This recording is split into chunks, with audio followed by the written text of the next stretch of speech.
two defenders on one side all the way to the boundary. Geno Stone, 22, and DJ Turner. It's just a bust in coverage. And who better than Aaron Rodgers? Even after the scramble, he's got to avoid Osai. He sees his eyes must have lit up when he saw how big of a void he had with 88 right in the middle of it. I don't know. Throws that on a line. You see the reaction. Stone tries to come back to recover, but there was a bust on the back end. And we may or may not have a guest once again responds, but leaves this week.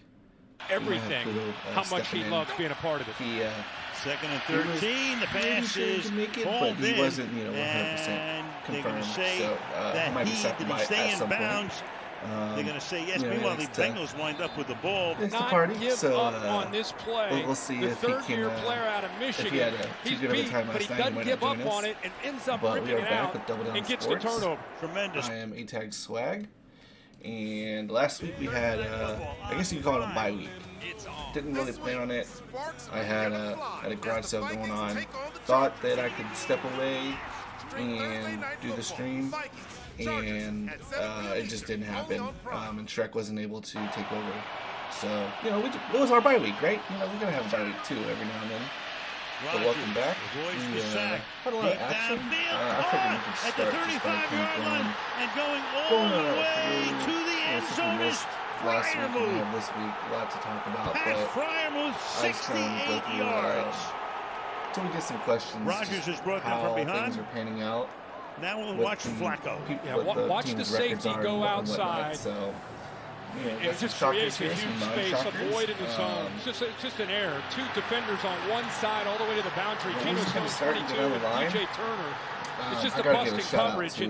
Who better than Aaron Rodgers? Even after the scramble, he's got to avoid Osai. He sees his eyes must have lit up when he saw how big of a void he had with 88 right in the middle of it. I talked about throws that on a line. You see the reaction. Stone tries to come back to recover, but there was a bust on the back end. My boy Scattaboo.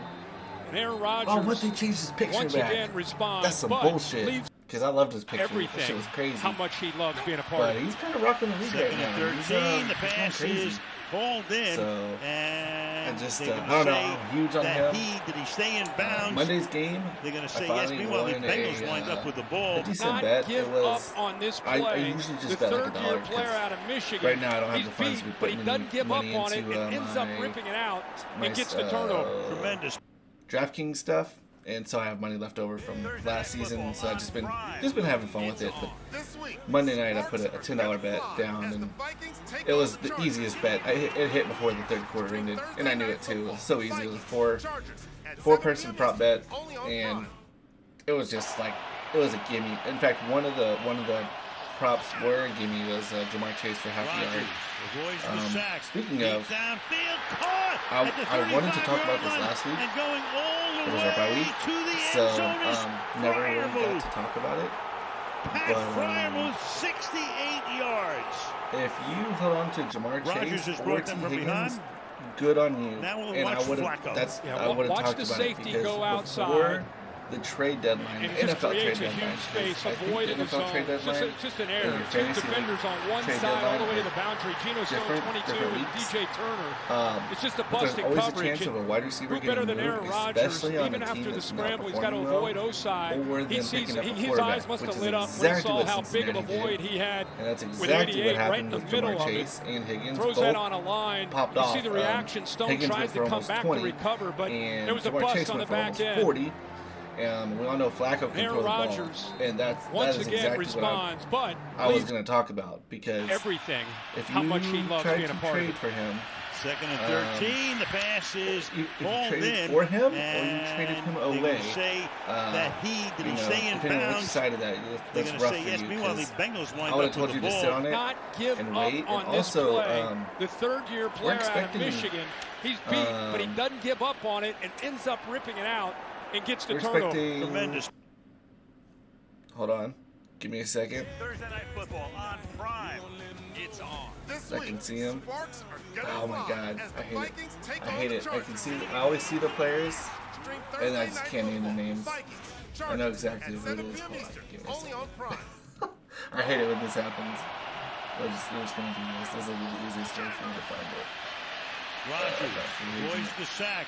Deep downfield. Projections. Caught! caught at the 35-yard line and going all the way to the end zone is Freiermuth. Pat Freiermuth, 68 yards. Rodgers has brought them from behind. Now we'll watch Flacco. Joe Burrow. Watch the safety go outside. Joe Burrow. And it just creates a huge space, a void in the zone. It's just an error. Two defenders on one side all the way to the boundary. Geno Stone 22. So I would have told you to hold on to it's just a busted coverage. Chase, just who better than Aaron Rodgers? Even after the scramble, he's got to avoid Osai. His eyes must have lit up when he saw how big of a void he had with 88 right in the middle of it. Throws that on a line.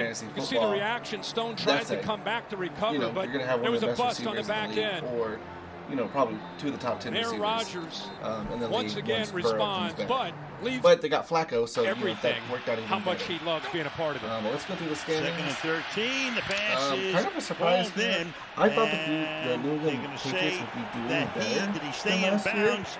I did not think yes. they would be Meanwhile, the doing this Bengals good. wind up with the ball. Not They're give leading up their on this division play. right now. The third-year player out Because of they obviously Michigan, have a tiebreaker he's against beat, Buffalo, but he to doesn't beat them. give up on it. And ends up I'm ripping gonna it call. out I'm gonna and gets call the the Bills Tremendous. out. They are frauds. They're not as good as they look. If you look at who they've beat some of the worst teams in the league. And anyone who they've played who's actually a halfway decent team, they've lost to. Now, obviously, they've put up a fight. I think, if I remember correctly, the Patriots and Bills game was a pretty close game. However, they are not as good as they appear. So I'm calling them out. They're frauds. Now, they might make playoffs. They might even start to run the table. I don't think so. Just because, I couldn't even believe it. Whenever I looked at it, I was like, holy shit. They have not beat anyone. Now we'll watch Flacco. Watch the safety go they outside. haven't really beat anyone. And it just creates a huge space, a void in the zone. It's just an error. The Two Ravens, defenders on one terrible side all the this way to year. the boundary. Geno Absolutely Stone 22 terrible. and Jets, DJ Turner. Terrible. It's just a busted Dolphins, coverage. And terrible. who better Saints, than Aaron Rodgers? terrible. Even after the scramble, he's got to avoid Osai. They haven't beat anyone who's his eyes must have lit up when he saw how big of a void Definitely he had not above 500. with 88 right in the middle of it. What do these Throws teams that have on a combined? line. What's their record You see the combined? reaction. Stone tries to come Ravens, back to Jets, recover, Dolphins, but there was a Ravens, bust on the Jets, back end. Ravens, And Aaron Rodgers Jets, once again responds, Dolphins, but leaves I think they have 2 wins. everything, how much he loves being a part of it. Saints. 2nd and 13. The pass is They have 3 wins combined. And 3 they're wins gonna combined. say That's That's what I'm talking about. Like, I was Meanwhile, actually. the Bengals wind up with the ball. Not I was shocked. give up on this Whenever play. I looked at it, I was the like, "There's no third-year way. That's player not- out that's of not right." Michigan. Anyway, He's beat, so, but he doesn't give up on it. Miami, and I ends thought up they would ripping be it a little out bit better. and gets the turnover. Tremendous. But they just look like a bad team. And there's like comments coming out right now where I don't know. It just looks like a very disorganized locker room. It looks like coach doesn't have control of the team. Like, they don't look good at all. The Jets, I thought the Jets would be better. I believe they've been like, they've been within a score on 3 different games. Rodgers avoids the sack. Deep downfield. At the could've won this one. 35-yard line. Could've won this And one. going all the Could've won way that one. to the end Oh, zone. 4. is Like look at this. Freiermuth. So I don't think they're as Freiermuth, bad 68 as their record yards. says. Now, are they Rodgers has bad? brought them Yeah, from but behind. once again, I don't know Now why. we'll watch Flacco. Week Watch 2, the they safety didn't have go Justin Fields. Justin outside. Fields passing. And it just It's creates weird a 'cause huge it's there and space, it's a not, void in and the they're zone. out Just with, an error. they're Two without, defenders like, on Garrett one Wilson. side all the way to the boundary. Geno Stone 22 and DJ Turner. Technically he's It's just a doubtful, but it busted doesn't look coverage. like he's going to be playing Who better this than week. Aaron Rodgers? Even after the and scramble, here he's in got an to hour and a avoid half, we'll go Osai. over He sees his eyes must have lit up when he saw how big of a void he had injuries update. with I will 88 also right be in the ending middle of it. stream 30 Throws that minutes on a early. line. In You fact, see I'm the gonna- reaction. Stone tries to come back to recover, but there was a bust on the back end. Hold on, I'm Aaron looking at Rodgers once again responds, but leaves everything, how much he loves being a part of it. 2nd and 13. The pass is hauled in, and they're going to say did he stay in bounds? They're going to say yes. Meanwhile, the Bengals wind up with the ball. Not give up on this play. The third-year player out of Michigan, he's beat, but he doesn't give up on it. Yeah, I'll be ending the stream 30 minutes early. It gets the I turnover. want to have enough time to put in my lineups. I did not it's my wife's birthday, and pretty much for her birthday, I cleaned the house last night. So that was. Oh, really? Wait, there's game audio? Wait, what? Really? Oh my god. I had no clue. There we go. Thanks for letting me know. I appreciate it. There wasn't supposed to be audio. I had it on, this, I guess, was playing in the background. I had no clue. I couldn't hear it myself. That's weird. That's wild. Did that fix it? Wait, let me look at the, audio. Yeah. I thought, like, I was getting, like, feedback from me talking on my desktop audio. Okay, that makes a lot of sense. But thank you. Good morning, good morning. Thank you very much for letting me know. Much appreciated, because, yeah. Oh, man. That's weird, though. Like, I heard nothing. This whole time I don't know why it was like that. I don't even know how, like, the settings have that, because I have it to my headphones. That's so weird. Anyway. Alright, so we covered this division. Yeah, these two teams kind of figured that they'd be here. Maybe a little. I thought a little better. The Jets, I thought, would at least be competitive, which they have been. 4 games have come down to 1 score. So this could be a 4-2 instead of 0-6, or a 3-3. It's just the games have not gone their way. Pittsburgh definitely figured this. Did not figure the Ravens would be this low. I believe Cincinnati stole the, like, I don't know what happened. So maybe it's, I don't know, Flacco just came in and the defense played different. Hendrickson did not play, and so I thought, like, they were going to get stomped. Like, I thought there's no way this defense is doing anything to Pittsburgh. And at first it looked that way. Pittsburgh came out and scored 10 straight points, and then Cincinnati put it on them. I was very, very shocked. So I'm not surprised Pittsburgh's here. I'm not surprised now with Burrow being out. I am a little surprised the Bengals are here. I'm very surprised on the Ravens. Not surprised on the Browns at all. I love their defense. They just don't. They never have a quarterback answer ever. And now we know why Mike Tomlin was very upset that the Browns traded Flacco to the Bengals, because he knew that like that could happen. That, you know, with them getting Flacco, they had a shot. I just didn't think their defense had a shot. This is a surprise. Very much a surprise. Daniel Jones has played very, very well. I actually don't quote me on this. This could be completely wrong. I just want to highlight he is playing very well. I think he has the highest QBR right now. I might be wrong. Like, I'm not gonna go look it up. Y'all can and let me know.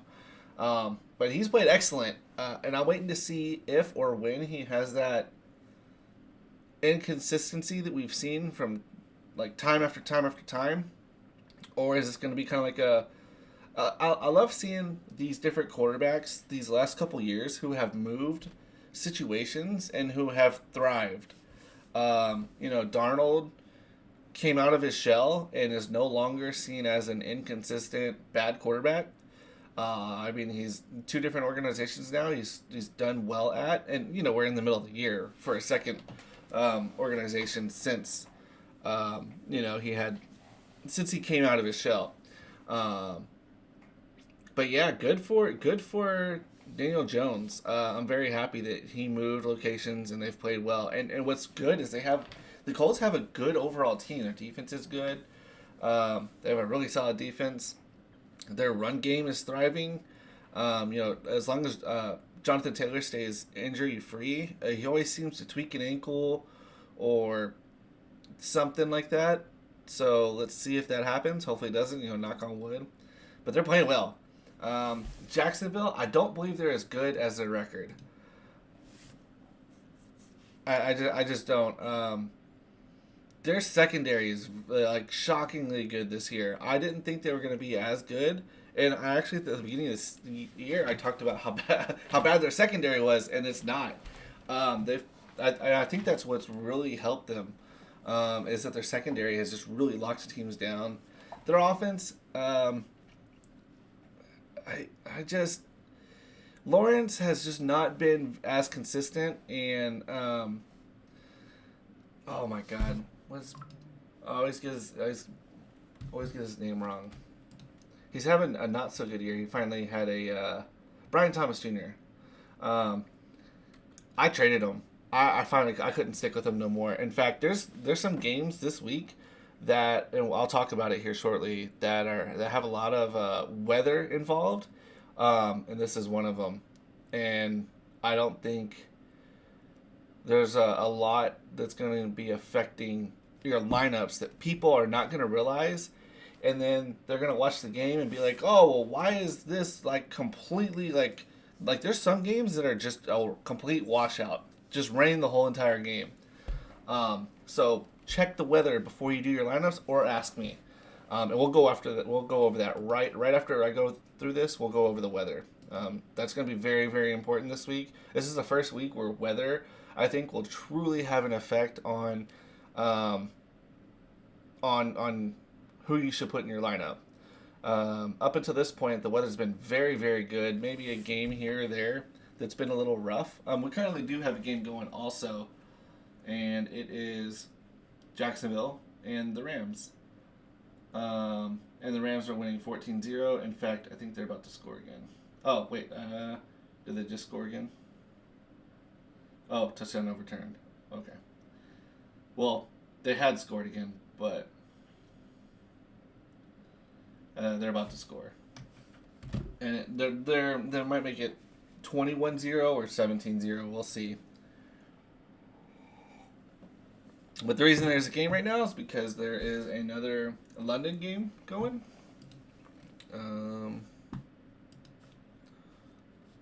Let's do this. All right, where do we leave off? Right here. Houston Texans just can't seem to find their rhythm. Their defense is playing solid. They have not allowed a lot of points. In fact, I think, is that the least points allowed in the league? Oh yeah, by a lot. Look at this, 61 points allowed, which is weird that they are 2-3 with a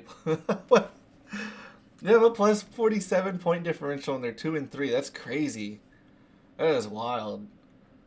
But no other team. I think there's one other team, the Broncos, who have not allowed 3 figures in Minnesota.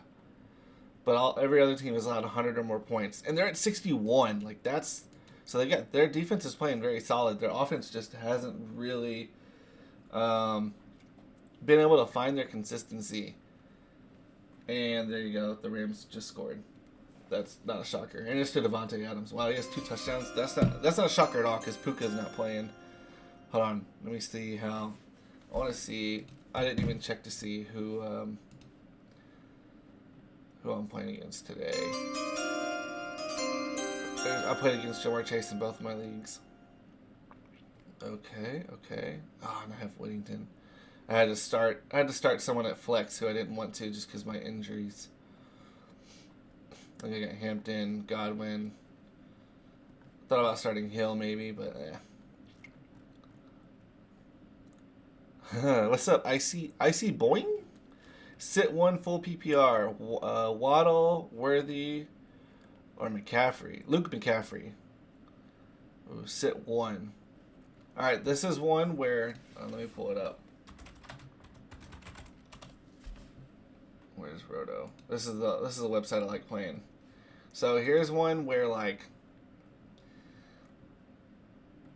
here you go, right here. This is gonna be your answer right here. The general message I wanted to get across: the worst of the weather comes pre-game, but it's still kind of crappy with some wind and rain in the game. Wind gusts pre-game could reach around 40 miles per hour, but in game winds won't reach that level. I expect winds early game to be around 15 miles sustained. Gust 30 should drop pretty quickly above 15K. So into the game, perhaps after the game, the wind kicks back up again, but I think most of all game plays before that round of whenever. Rain's also a concern and similar to the wind. Worse pre-game, but still likely an issue early in the game. Then we should see some clearing, good chunk. Yeah, this is usually these summaries aren't this big, but this is why I like the Roto Grinders weather, is because they really break down like what you can expect for the game.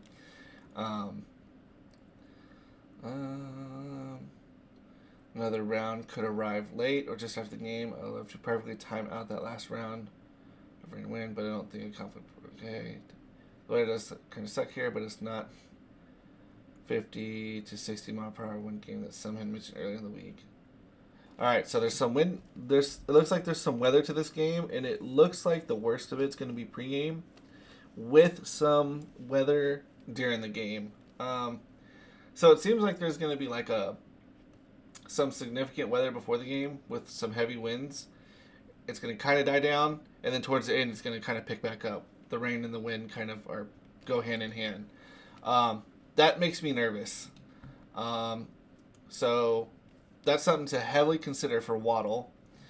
And then you have this game, weather's great, no issues here. And then I actually like Luke McCaffrey. It's a dome game. Where are we at? Cowboys 11. There you go. Dome game. High. That's a hella high over-under. This looks to be a super big offensive game. I expect this to be something like, I don't know, 30 to 34 or the high 20s at the lowest. I think I would be sitting Waddle. But it's hard to say just because like this weather makes me nervous. Especially like with Tua alone, I know that Waddle is now his main target.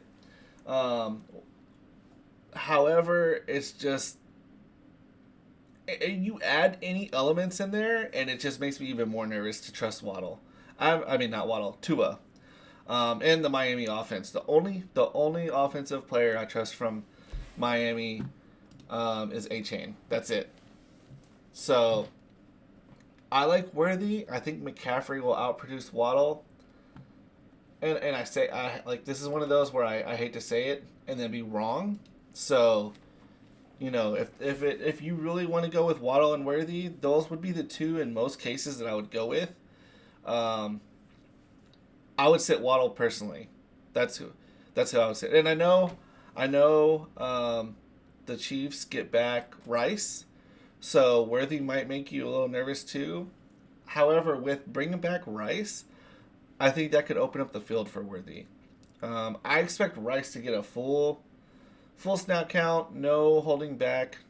I expect him to have something similar to what he had at the beginning of last season, which he averaged, I think it was really close to 20 points. Yeah, he played 3 games. The only reason I know that, like right off the top of my head, is because I looked at trying to trade for him, and there was some talk in one of my other leagues. Someone was trying to throw out some stats to make a trade sound good or not sound good or whatever, and I was like, no, hold on. What the fuck you're saying about Worthy is completely incorrect. And so I had to put them in their place and just throw out like straight 100% facts. So I see that's what I would go with. You can not listen to me. That's completely up to you. And I would hate to say don't go with Waddle, and then he gets 2 touchdowns, 10 catches, and 100 yards because you can't run on Cleveland. It's going to be rainy and wet, so it's going to be hard to throw the ball. However, they're NFL professionals, and if it's just 15-mile-per-hour sustained winds, not a big deal. Once you start getting 20 and over, that's when it really affects the passing game even more, like where you see significant impact. So I would say minor impact. You might get a couple, 2 or 3 balls thrown to Waddle that just go through his hands, or some fumbles or turnovers that just don't lead to high points. That's why I would fade Waddle here. Clef Rad. Darren Waller or Harold Fannin. Yeah, Njoku is out. If y'all didn't know that, I like Fannin here, just because of what we've seen out of him, even with Njoku in the lineup. He started off the season really strong, kind of settled down. It seems like they go like back and forth on just who outperforms who.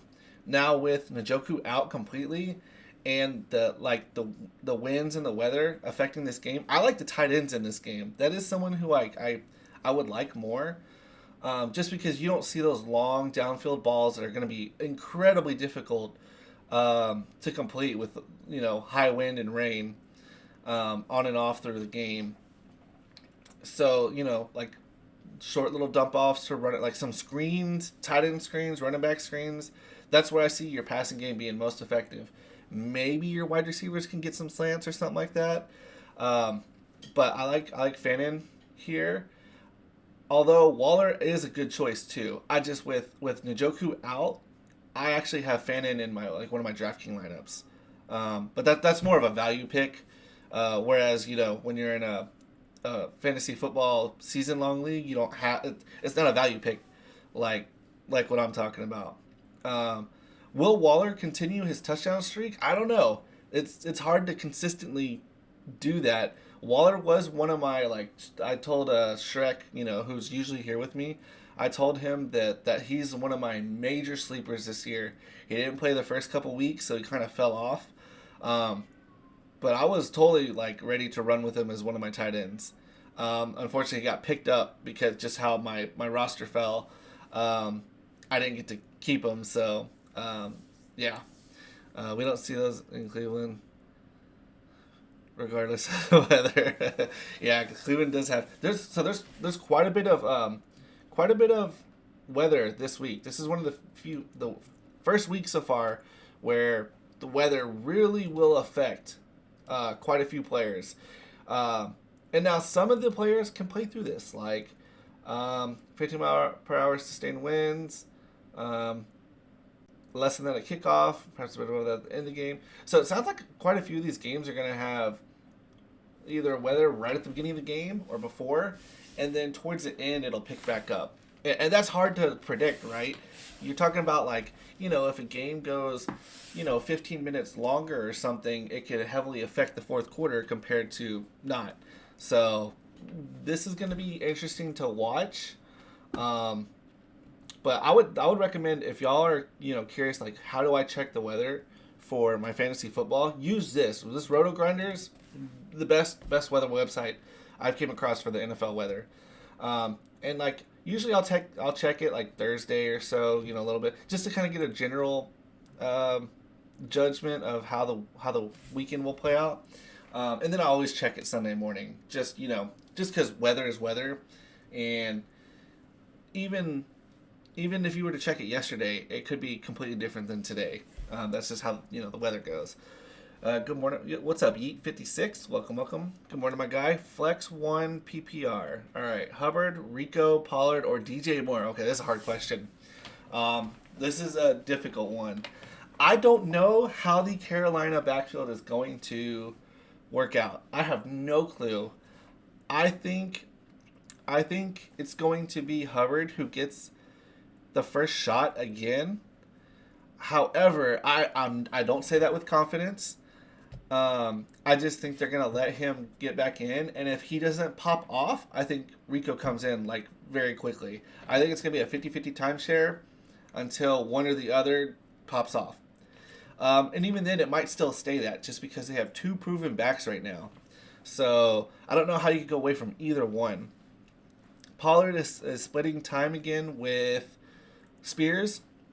Spears is finally back. Let's look at Spears' snap count, because this is one that I have on the radar and I have not really checked out yet. So last week, he had higher than 50% snap percentage. I'm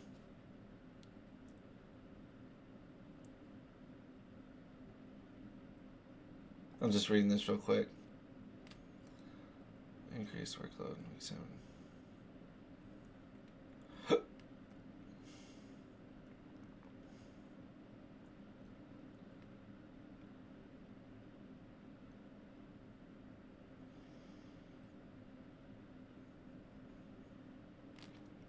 Yeah, so as you can see, Spears was on IR to start the season. He came back week 5, 25% snap share, and then 59%. So he really stepped it up. However, this did not lead to more production than Pollard, or more touches than Pollard. So he had 9 total touches. It did help that he had 4 catches last week. So now, let's go check out Pollard. And I'm just trying to get, I'm not looking week to week, who outperformed who, because you can't, just doing that by 1 week to 1 week is not enough data. However, you can see that Pollard, his snap percentage heavily decreased. So he needs a long run, or he had 12 touches, so that's a good amount for less than 50% compared to Spears. I don't know if I would go with Pollard here, especially against New England. If you look, it looks like he's more the running back, the running back specialist, whereas Spears is more the pass catching specialist. That's not to say he can't break one or whatever, but New England's run defense, it says right here, it lays it out for you. Patriots, who have the third fewest rushing yards and fifth fewest fantasy points to opposing running backs in 2025. And the Patriots played the Bills, so it's not like they've just played bad teams and those stats are skewed because they played bad teams. I would fade Pollard here. That's not someone who I would focus on. Now, I think Hubbard or Rico will outperform Pollard, even though I think they're likely to do 50-50 timeshare. I don't know which one you go with. And then let's look at the weather. Chicago, I think. Nope. Let's see. I expect sustained winds 50 miles per hour with wind gusting around 30 miles per hour. Which is windy enough to have some impacts along our throws and field goals as well. So, Caleb Williams can throw the ball with a lot of, he has a very good spiral. I don't think this wind's going to affect him as much as other quarterbacks. He has a very strong arm.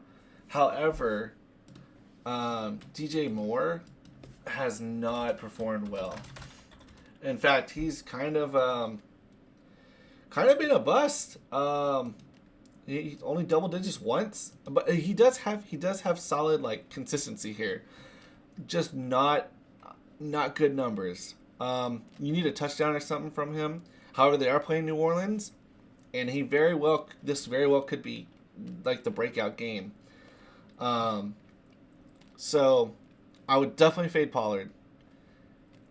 Maybe go Moore. I'm liking Hubbard or Rico more. I just don't know which of the two. So you see your consistency here. I think both Rico and Hubbard both have the potential to go above double digits today. I just don't know how. I don't know how that's going to line out. So they're playing the Jets. The Jets have, the points allowed is kind of crazy. They've allowed a lot more points than I would have thought for their defense. They're definitely in the, let's see, how many more teams? Let's see, 1, 2, 3. Only 3 other teams have allowed more points. So I still like Hubbard and Rico. Either one of those. That's what I would lean. If you don't like that 50-50 timeshare, DJ Moore, I would not go Pollard. Not to say he can't have a good run or two or pop off for a score or get a goal line carry. I don't like that situation. I don't like the Titans offense. I don't like his snap count percentages. So that's who I would fade. Or Wan'Dale Robinson. Now that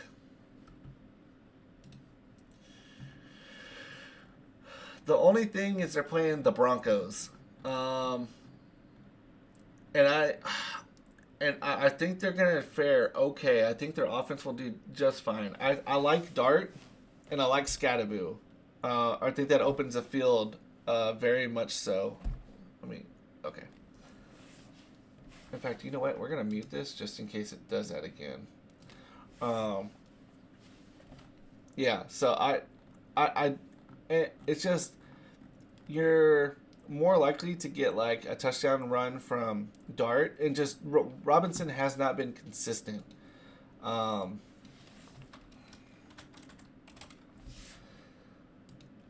He had a good game, not with Dart.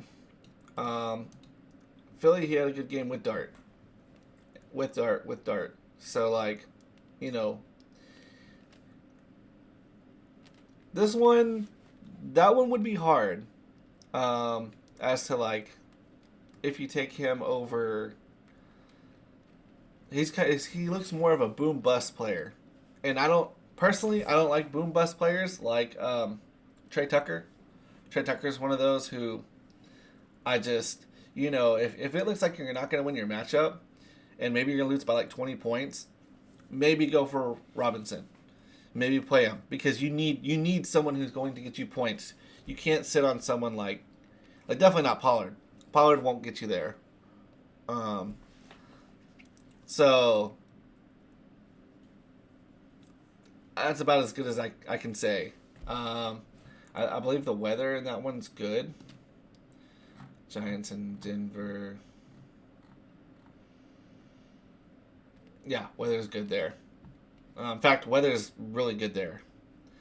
Like that's a good game in the 70s. That's beautiful weather, not high winds. So yeah, that's rough. I would not be playing him, especially if I had Hubbard or Rico. And with DJ Moore playing against New Orleans, I think I like his matchup better. However, Dart has been playing very well. Like the projections for Dart and Scadaboo and other players were very low against Philly, and all of them went over that. And I think they will go over that against Denver. Denver is a very good, tough defense. So I'd be hesitant to start someone like Robinson. Yo, what's up, Max? Thoughts on Dobbs today? Are we talking about for Packers? Mr. Romeo Dobbs. Is this one of the ones with weather? No.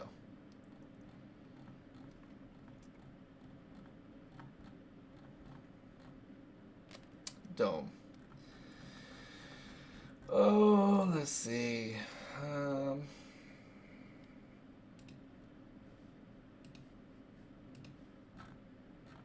Let's look at... Oh, this doesn't have the... Okay, let's go here. I like seeing some of the general over-unders. I don't use the over-under as like a hard determining factor. I look at it to see like what kind of game I can expect. So like, you know, maybe a team gets up and they start running the ball, or something like the Cowboys in Washington, who has a 54.5 over and under and close. So it looks to be like, I think this game could be like 30 to 34, 31-30, or you know, something crazy like that. I like Dobbs to get double digits this week in fantasy points. Now, will he approach 20? I think he needs a touchdown or so to do that.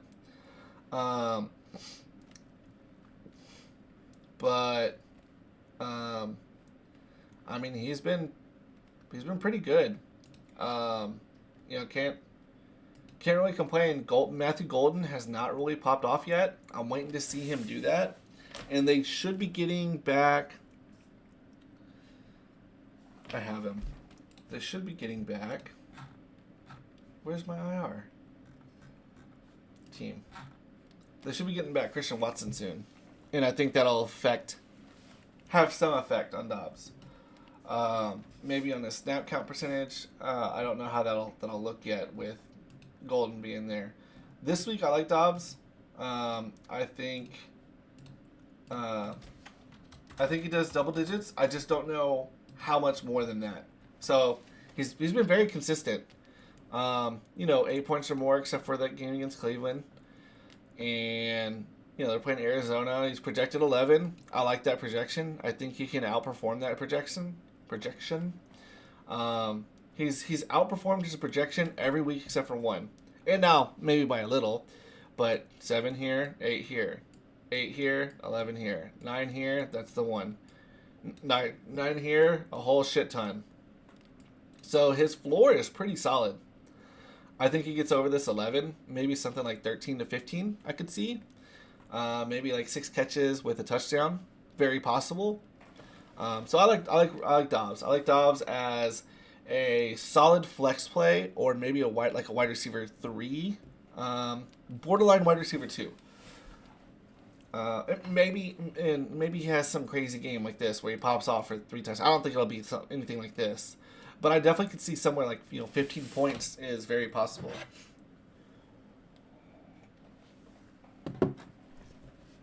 All right, since we don't have any more questions at the moment, we'll go back to the schedule. I want to keep going through this. Not schedule. Standings. I want to keep going back through this, and then I'm going to go back into the weather until we get some more questions. So we left off right here.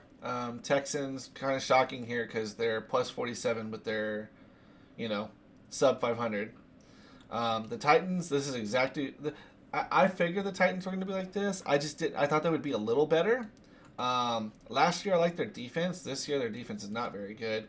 And that could be because of the offensive play. If your offense isn't moving the ball and they're not performing, it can impact your defense, right? Because let's say I go 3 and out. Well, I punt the ball, I didn't move it, and now their offense has, the ball not at midfield, but kind of close, right? And that's a lot different than if you move the ball and then punt and down them on their own goal line, where, they got to drive the whole length of the field. That definitely affects how many points are going to be scored. So I think this could be a product of just not as good defense this year, and the fact that their offense is struggling. They're only one of 2 teams who have not 100 points. One of them's Cleveland, the other one the Titans. And we know quarterback issue, young quarterback. So Titans are just not good. They need some time to develop. They're probably going to win maybe another game or 2 this year. But, Ward seems to be doing okay. Can't say too much more about that. Then we got what I absolutely... both me and Shrek talked about this. We did not think the Chiefs were winning this division whatsoever this year. In fact, we were very adamant. Now, it's close, right? This is not something like this where it's, very, very, all the games are within 2, all the teams are within 2 games here. The Chargers are battling some injuries. Obviously, Hampton's out. They had some injuries on the line last week. They're getting a player or 2 back. The Broncos look good. They started a little slow, and then they've started to come together. Obviously, you can see 3-game win streak. Kansas City, Mahomes does look better than he has looked the past, I'd say season or 2. They do get Rice back. That should really help. And then the Raiders, man, if they can get some just good quarterback play, this is a better team than I think their record shows. If they can get some good, consistent quarter, if I see him. Oh, it's a quarterback for the Raiders. He played for Seattle last year. I know him. Hold on. Nope. Just going to say quarterback right now. Not even going to look at the name. I know who it is. If he could play better, I think he's had quite a few interceptions that really have hurt them. I'd look for maybe someone like Myers to get traded here. He wanted to trade at the beginning of the season. There were rumors about that. He didn't get moved. And they're not doing too good, so maybe they might try to get some draft capital off that. So that might be a player to maybe not move away from. And if that happens, maybe Trey Tucker becomes the man there and is no longer boom or bust. I don't know. But yeah, so that's what we got there. What's up, Hunter? Caleb or Knicks? I feel like this is...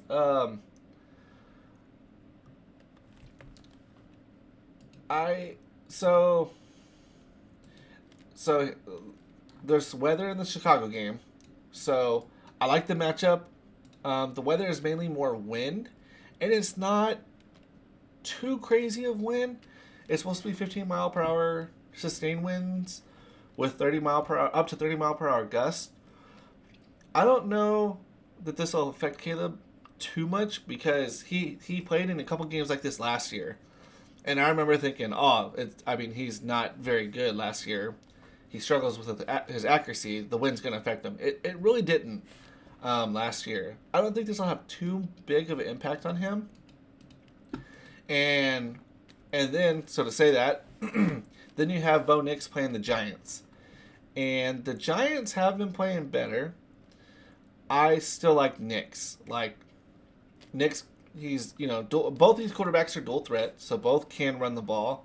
Both can get something like a score or so with, maybe 40 rushing yards, which really helps their stat lines. I just like Nix here. Good weather, going against Giants, not the best defense. They're middle of the pack, 144 points allowed. So, not a killer defense, but, not some of these other, not 184 points and, not 200. So, but I do like Nix. With the weather, maybe it affects Caleb some, or maybe it affects the team. So, like, if there's a turnover or so while they're driving the ball, obviously that's going to affect his chance at getting a touchdown. So, definitely would go with Nix. Caleb's not a bad option, though, with the matchup. The weather could have an effect. Kid God. We're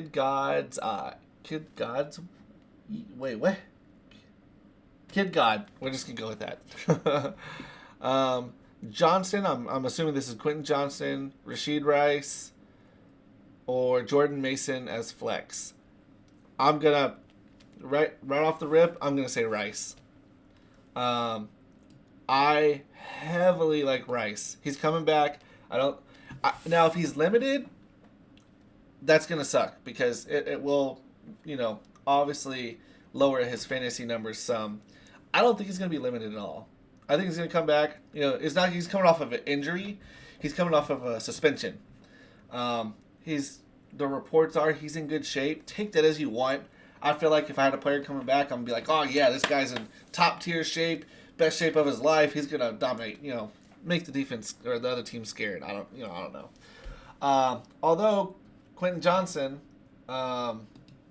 he's had a very strong season. So how can you go away from that? And I believe they are playing in a dome. I believe it's a dome game, so the weather's really good. The reason I talk so highly about weather this week is because we have 5 games that are significantly impacted by weather. Most of it's like just wind and rain, and they kind of go hand in hand. But yeah, and then Mason, I think he's good as a flex. However, with the other two options are very likely to get like more towards like 20 points, whereas Mason's someone likely to get maybe 10, and definitely could throw up the 20-point game. Johnson's done it already. Rice did it last year. I'm not so high on the Vikings offense. JJ does not look like. I feel like who'd they have in? They have Carson Wentz. Who'd they have in there before the last few weeks while JJ was hurt? I feel like the offense looked better with him in than compared to JJ. I'm pretty sure he's back. Let's just check this before.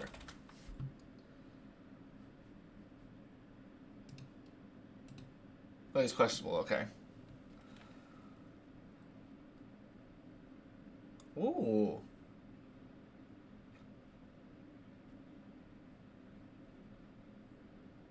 Okay. I haven't read up on this. Okay, it's with Winston there.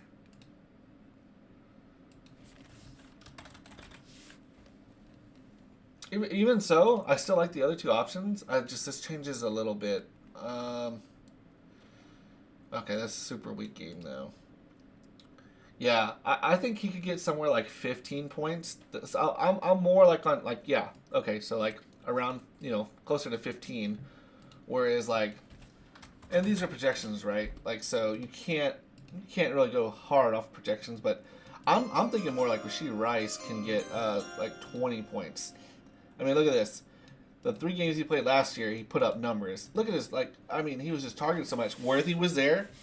I see more like 20 with him, and it's, you know, the data is there from last year. And then obviously, we know Johnson has had an excellent year. He's not even questionable or anything. He's straight good to go.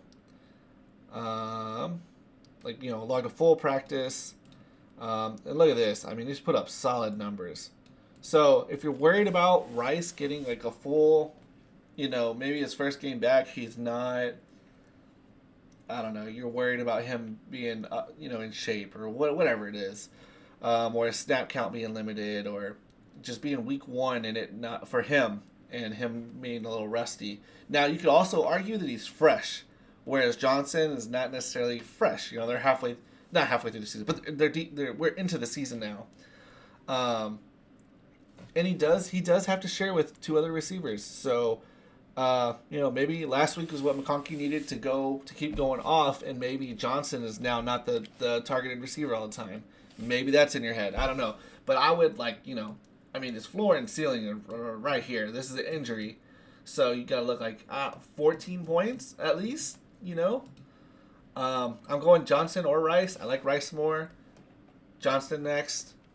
Mason's not a bad option. So, like, all 3 of those, like, that's a good question to ask as far as, like, I don't think you go wrong with either one of those as a flex. You're looking at a wide receiver 1, a wide receiver 1.5, or a running back 2, like, as your flex. Can't go wrong with that. Are wins still bad in Miami?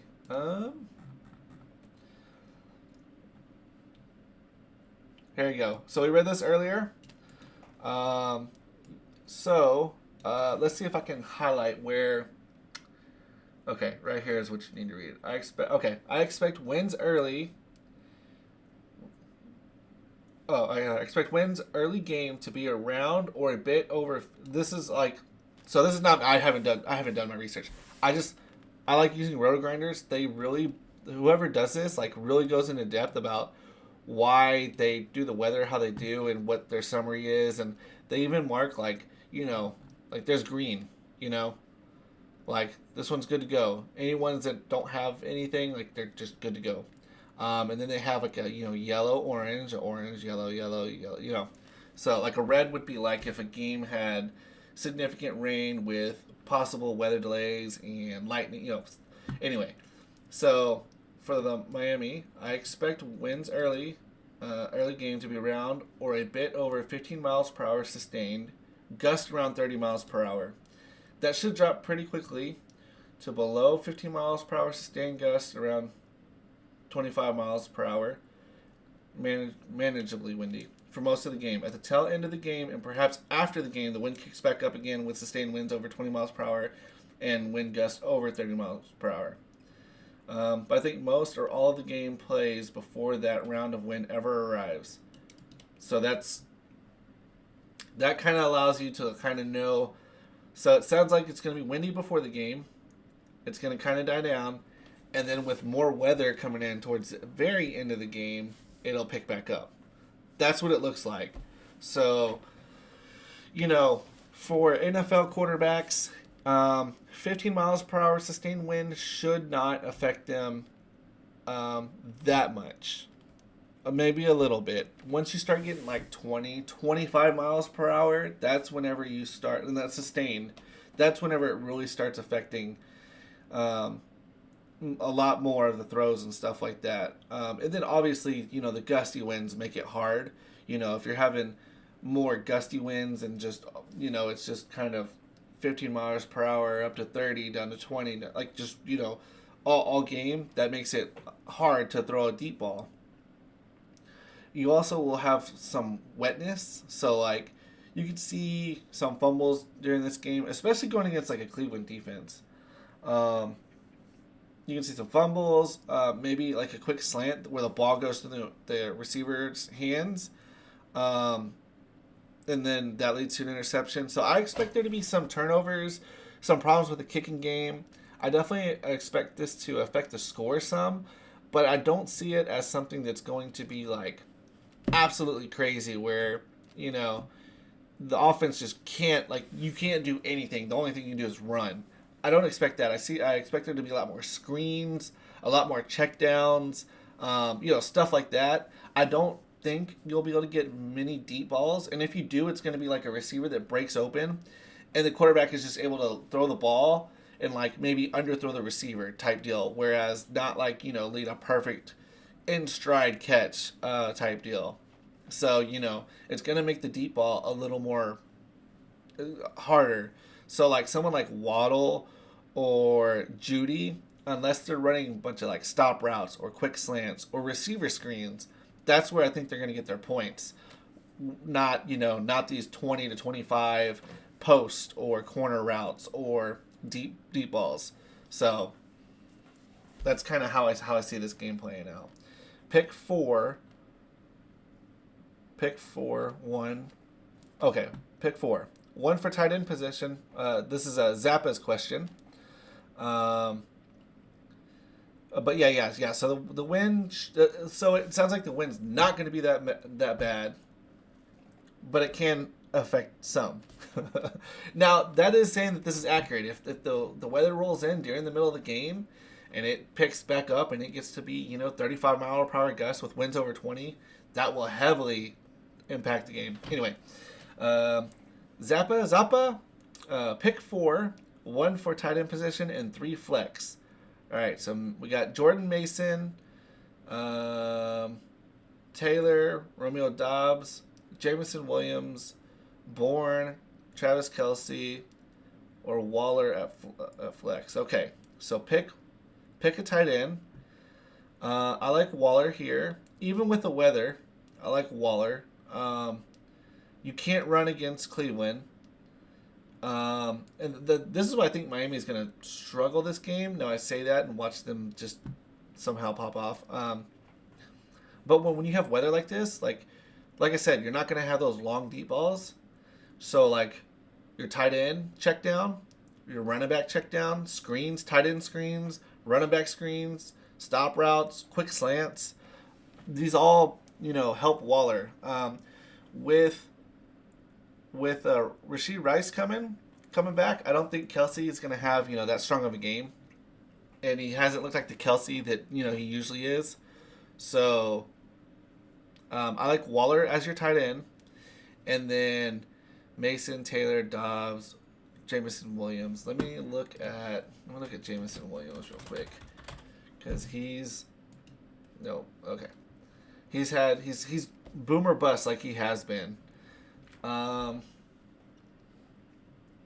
definitely like Jordan Mason. And I mean, obviously, like, because I got that. And I'm assuming you're meaning Jonathan Taylor, right? And that's like this is an automatic start. Like, it doesn't matter who you play. Look, Denver, 30 points. So I got Mason, Taylor.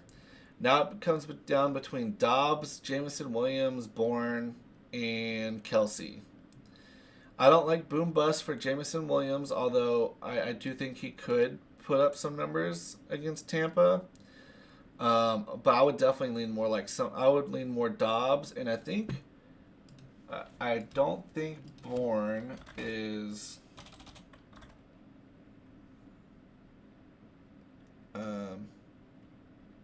going to be the key guy there. Because we're on running back dummy. I was like, why is it not pulling up? Although I haven't checked into the situation. Let me see. Hold on. Let me see real quick.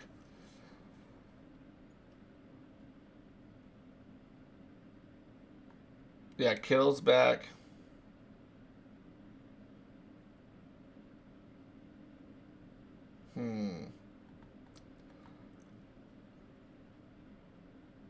Yeah, see, they still have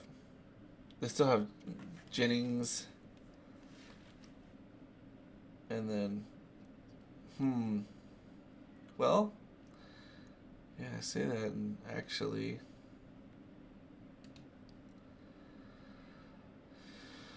he played last week.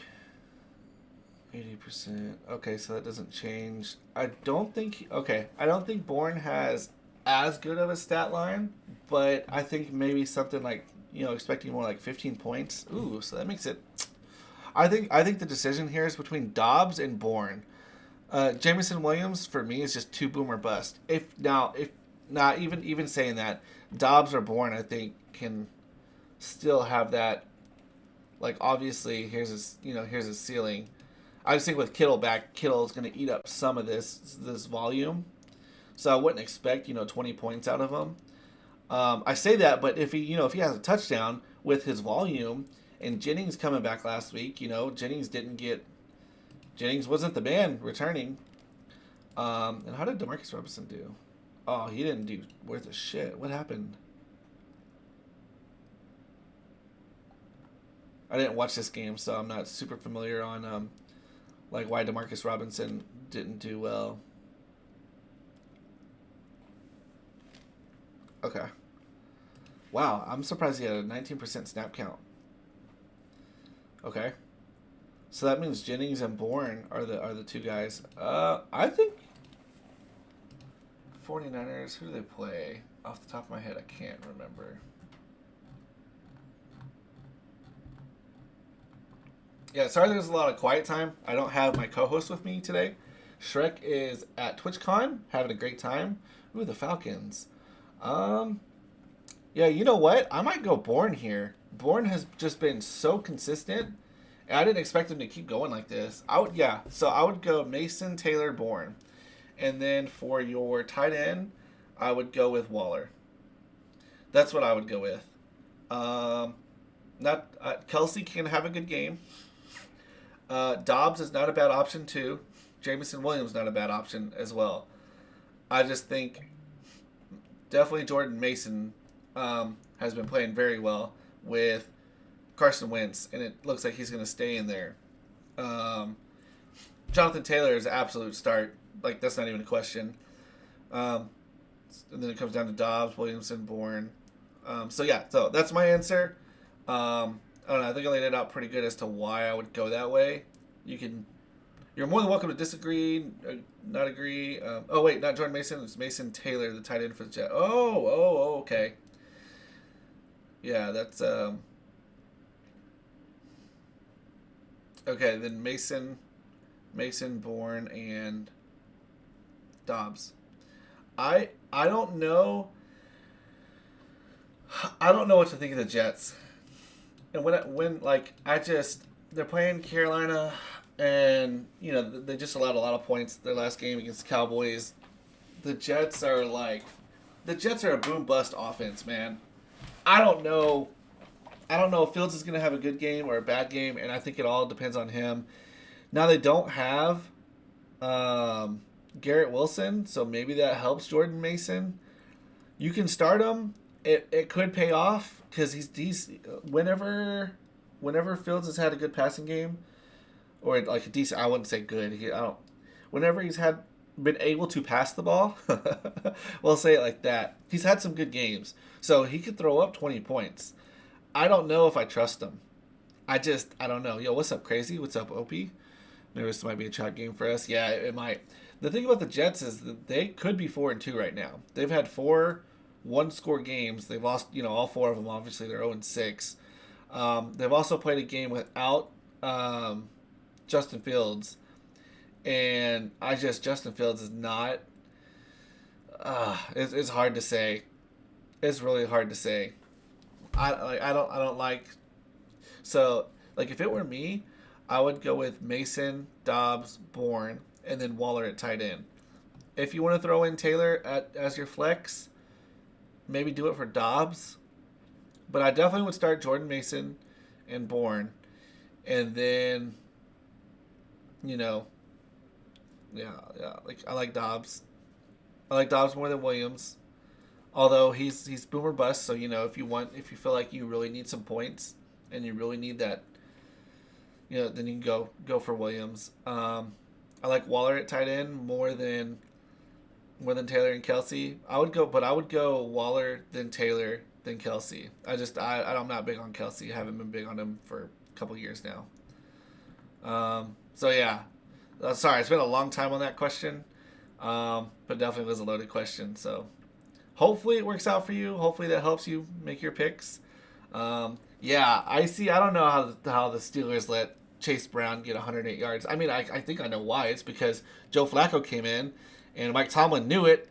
You know, when you got a quarterback who can actually just throw the ball and you got receivers like they have, it opens up the rushing game.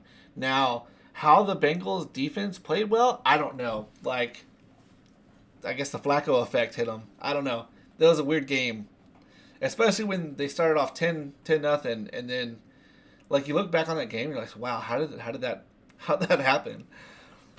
But yeah, what's up, Crazy? Good morning. Good morning, everyone. We're an hour and a half from kickoff. You know, we're Double Down Sports. Usually I have a co-host with me. Not today, though. Pluto was going to join me, but and maybe he still might. I will be ending 30 minutes early, so 30 minutes before the kickoff. So, you know, kickoffs are at noon for me, so I'll end at 11:30. But you are more than welcome to ask us questions. If this is your first time here, we'd appreciate a follow. Like I said, we go live 3 hours before kickoff every Sunday.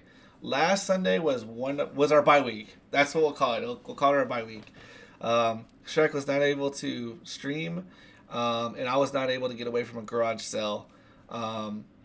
Yeah, I thought I was going to, and I just wasn't. So, what's up, Epic? Welcome. Pickens, Odunze, Saquon, Genty. Pick 2. Oh, man. This is a great...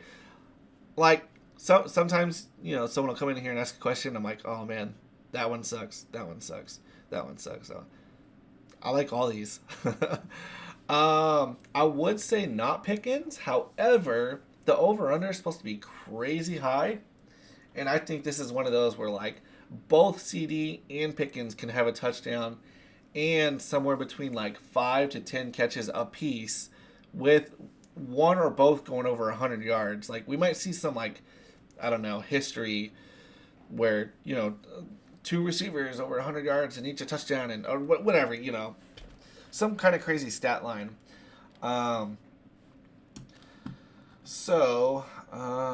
This is actually the thing that worries me about the Raiders is, can they consistently move the ball and can their offense perform? And Genty has picked it up the last few weeks, along with his receiving props. So, like, you know, we're first couple weeks, I think he only had like 2 or 3 receptions through like week 4 or something. And then he had, I don't know, a game of like 5 receptions or 4 receptions alone. So he has picked it up. So, you know, we got the question of how good will the Chiefs defense play against Genty? And then you got this game where Chicago has some mainly wind here. I don't think it impacts it too much. But Odunze, yeah, his first bad game last week. I'm not too sure why. Oh, okay. Well, there you go. Touchdown negated by a penalty. That would have put you double digits. So you gotta say his floor is like 10. Even with the wind, I don't think he's gonna have too much of an issue. Man, I don't know who I'd go here. Because, like, all 4 of these are... Oh, I don't know. It's Saquon. Okay. I was like... That's how you... Yeah, okay. Oh, Saquon. Okay. And I just don't know about the Eagles' offense. You know, he's projected more. Good weather. Oh boy, this is a hard question. Like, as far as like picking, I think you can pick either of those 4. Picking 2 of them, you're good to go. It doesn't matter which 2. The question is which 2 will hit their ceiling compared to the other 2. And I think Pickens matchup So I absolutely think take Pickens here. I think he'll still eat. If you're worried about his volume, then don't. I don't think it's going to be an issue. And then after that, I would go. Shit, I don't know. I don't know which of those three you go. I'm trying to decipher. I think all three are so close. Odunze's floor is really good.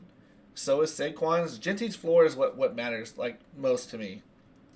I think his floor is the weakest out of those other three.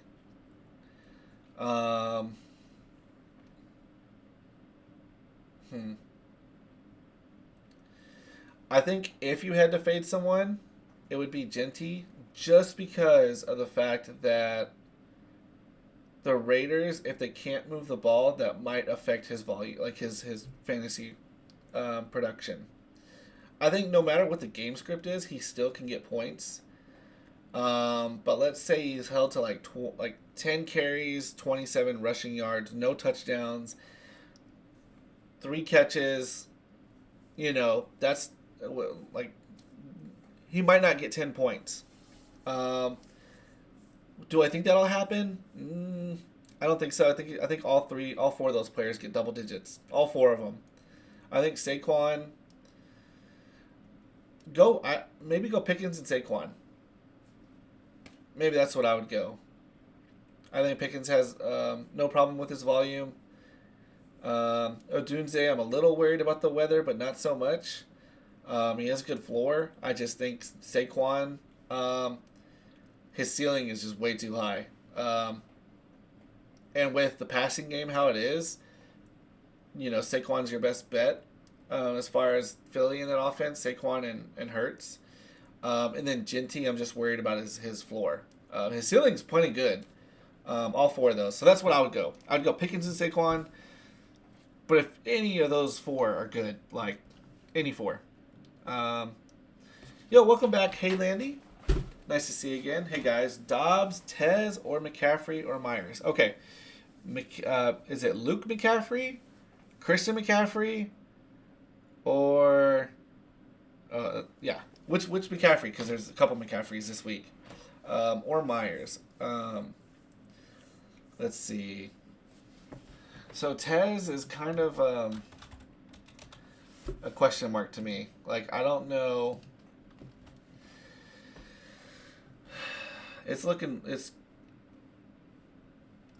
So let me look at. Let's see Mike Evans. Likely to play. Okay.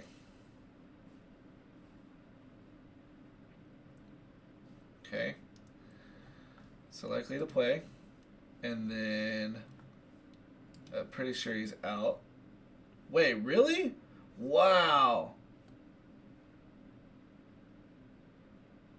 I mean, okay, I'm not Tez. Definitely not Tez.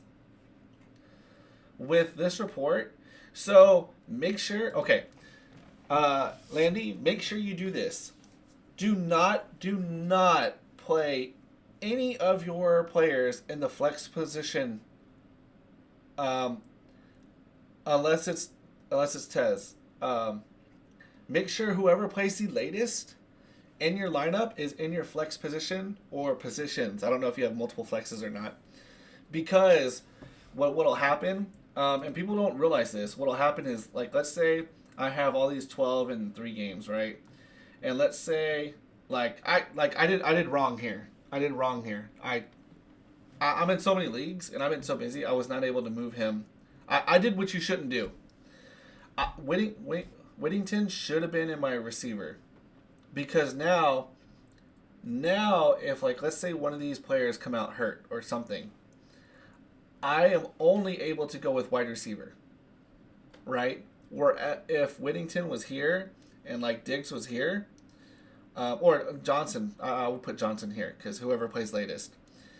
Let's say Johnson ends up hurt or whatever, or Diggs. I can then move him to the flex spot, whereas now I can't. I got 2 flex spots, so it don't matter. But look, my flex spots are eaten up. I did completely wrong here. This is an amateur move. You want your latest playing players in your flex spots.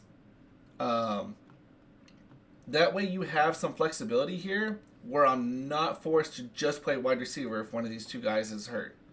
I could play, if these two were up here and these two were down here, I then have the option of playing some of my running backs here if a receiver's hurt. We're in a two flex league. So don't do what I do. I did this just so I could show y'all. That's what I did. So y'all are welcome. This is something that could win you a week. If you do correctly. I don't think it'll be an issue for me, just because I don't really have much, like there's not much there for me. But yeah, make sure you do that. All right, so I'm not going Tez, absolutely not until I know if for sure Mike. Well, it looks like listen, what did I say, Mike Williams?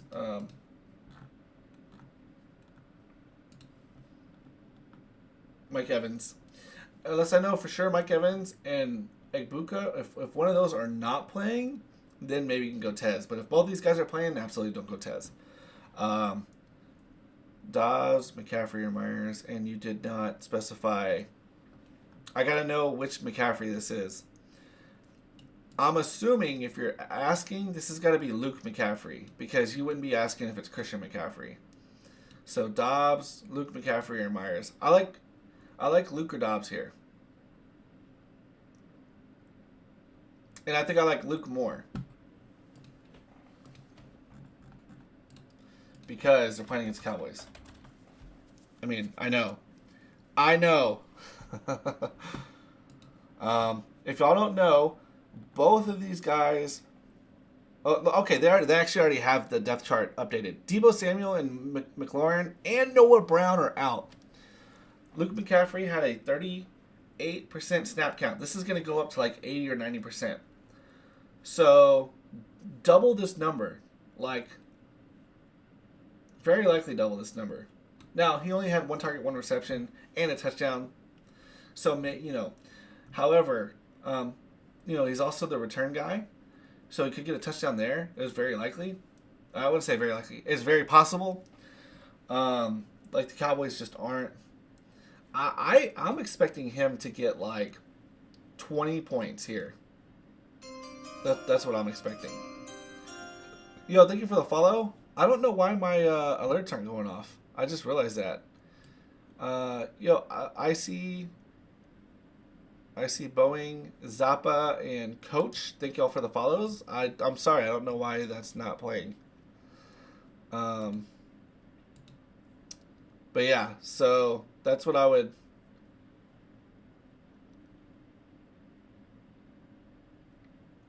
actually go with Luke here.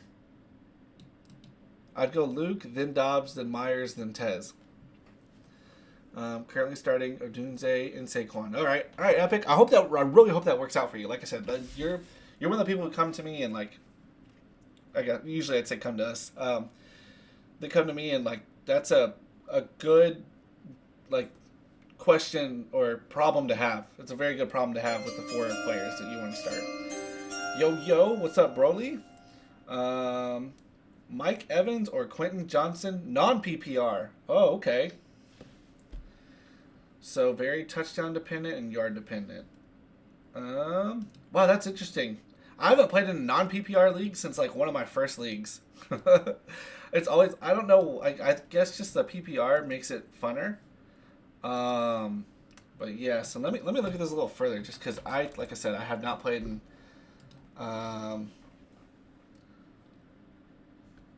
Okay.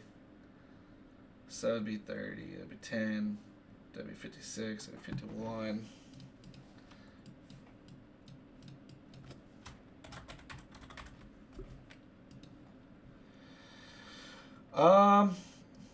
I mean, I think I would go with Quentin Johnson. They're playing against Indy, who has a pretty solid defense. And with Mike Evans coming back from that long hamstring injury, maybe I would lean more QJ. However, Evans, Evans could be Evans, and he could do Evans things. Yeah, with just how QJ has performed this year, I don't expect him to stop. You know, he got injured here.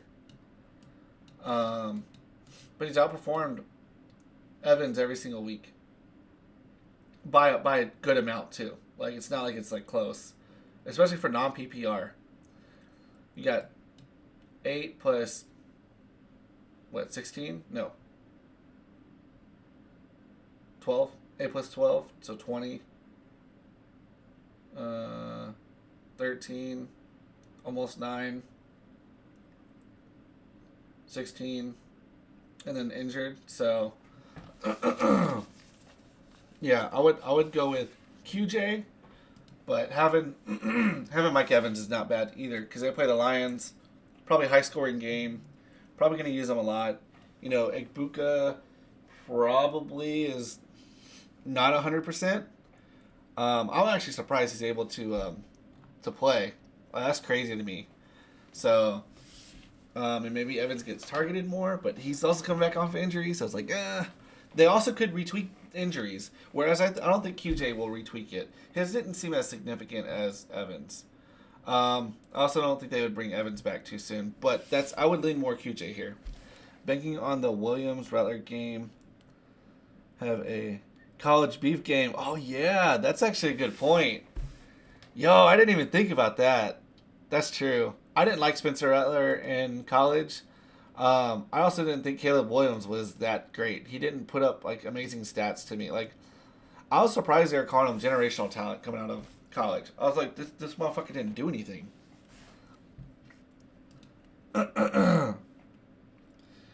What's up, Coach? Welcome. Thank you for the follow. A.J. Brown, Keenan Allen at flex. Could also play Pittman or Kittle. Goddard at tight end currently.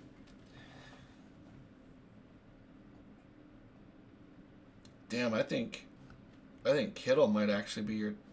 Goddard's having a good year at tight end, especially because I don't know what's going on with the freaking Philly passing game. Oh man, you know what? Damn, it's hard to fade Keenan Allen. AJ Brown, he's going to pop off at some point. It's just surprised how boom or bust he is this year. Like, he really is. It's crazy. Like, it's just wild. I don't know what to... This makes it so difficult for me to play him. Like, I would hate to have him on my team. I definitely would not go A.J. Brown with how up and down he is.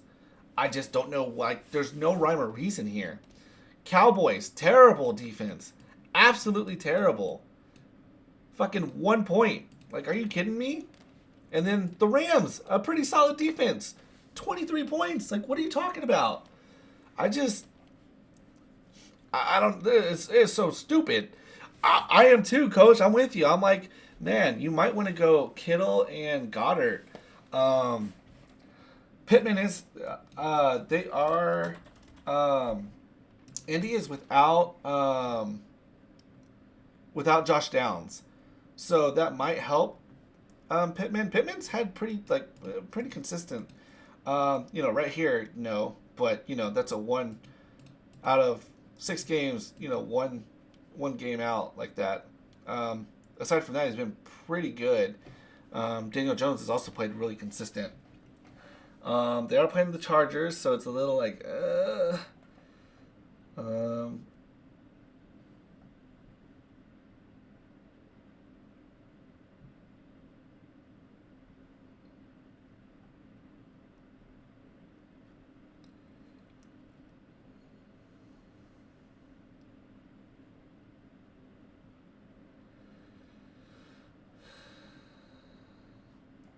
This is confusing to me, the way they worded this. Sorry, I'm reading real quick. I'm trying to decipher, like, how I would... Because Keenan Allen's been consistent. I mean, Pittman's been pretty consistent as well. And then, Kittle with... he's going to be playing. Kittle's going to be playing. He's good to go. All set for week 7. Now, is he going to be limited at all? I don't know. Because they don't have they have Bourne and Jennings. That's their receivers right now. Robinson is his snap count has just been going way down. He had like 19% snap percentage last week.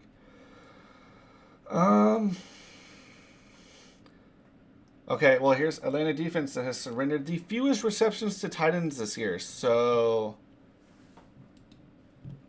maybe go with Allen or Pittman and then keep Goddard at tight end. And maybe see if Kittle gets limited at all. And he's also not in the best matchup. So, like, oh, man, this is a...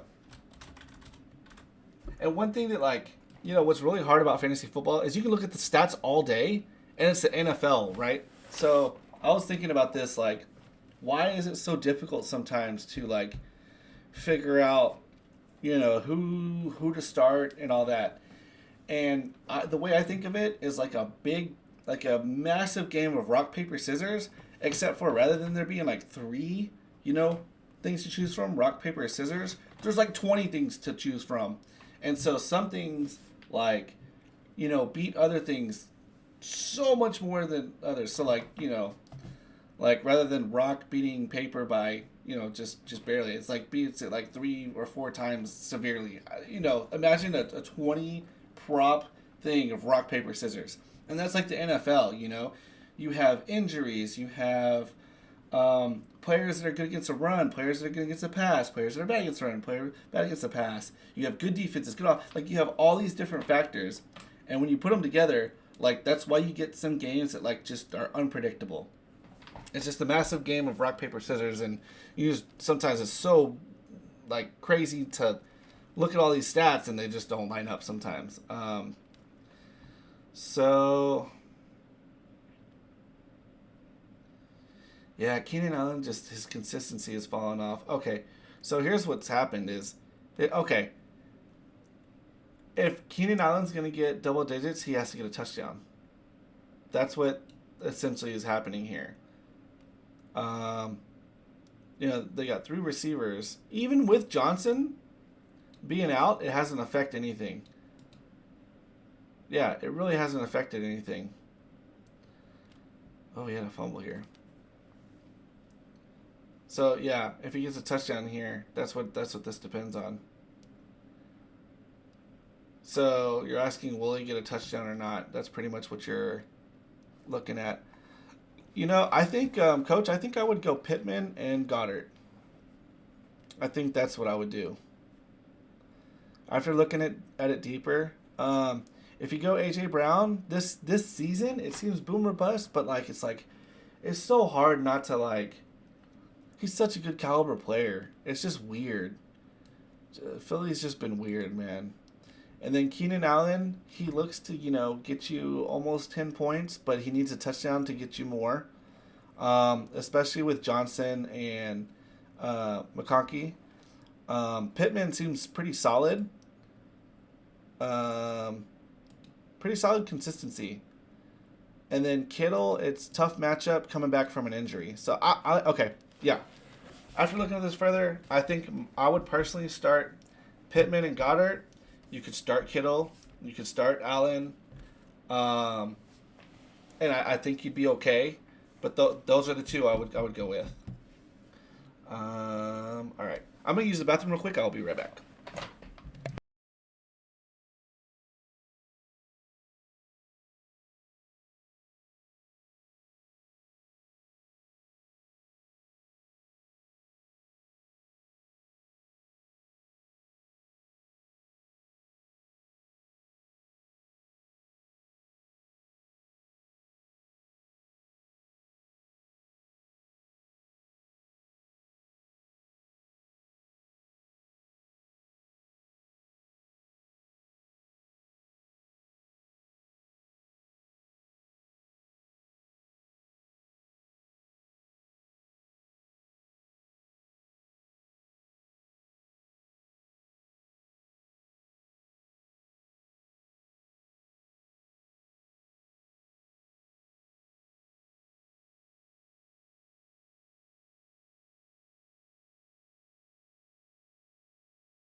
All right, sorry, I had to get me a drink too. My throat is been talking a lot. I'm not used to talking as much.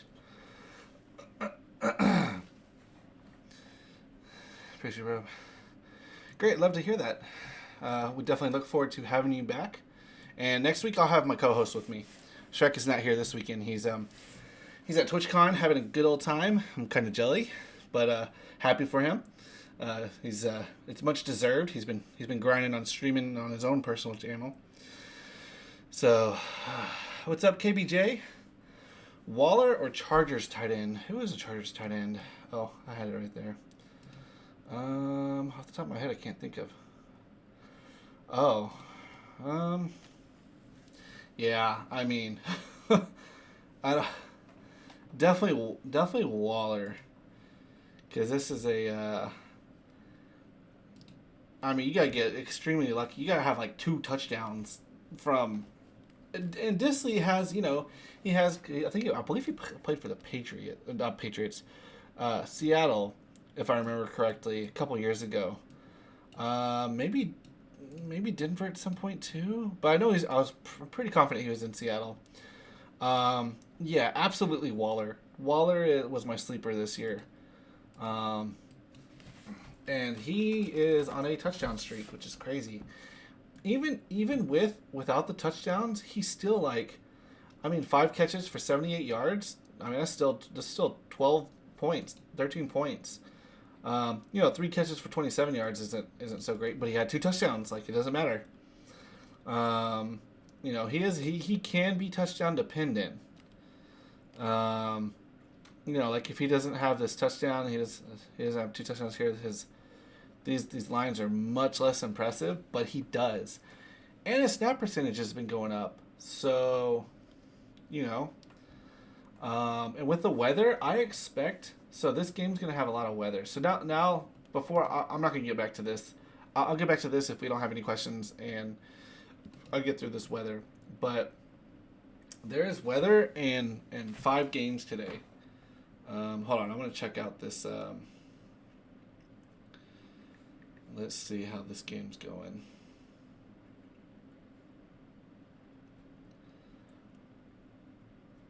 Oh, wow. Still 21-0? How interesting.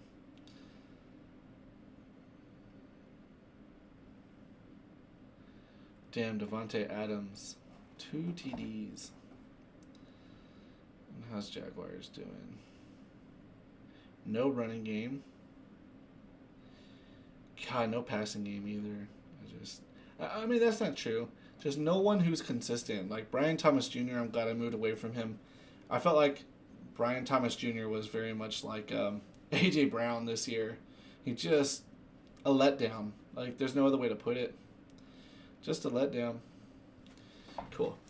Yeah, so we got the London game. That's already going on. So for New England Patriots and Tennessee, rain pregame, nothing more than a brief shower possible in game. Wind should be a bit over 15 miles per hour sustained around kickoff, but holding at 15 miles per hour most of the game, if not a bit below that late game. Gusts 30 miles per hour early, 25 miles per hour late game. That's enough to impact some deeper throws and kicks. Could be a slight bump down to the passing attack, which I agree. This is a good summary.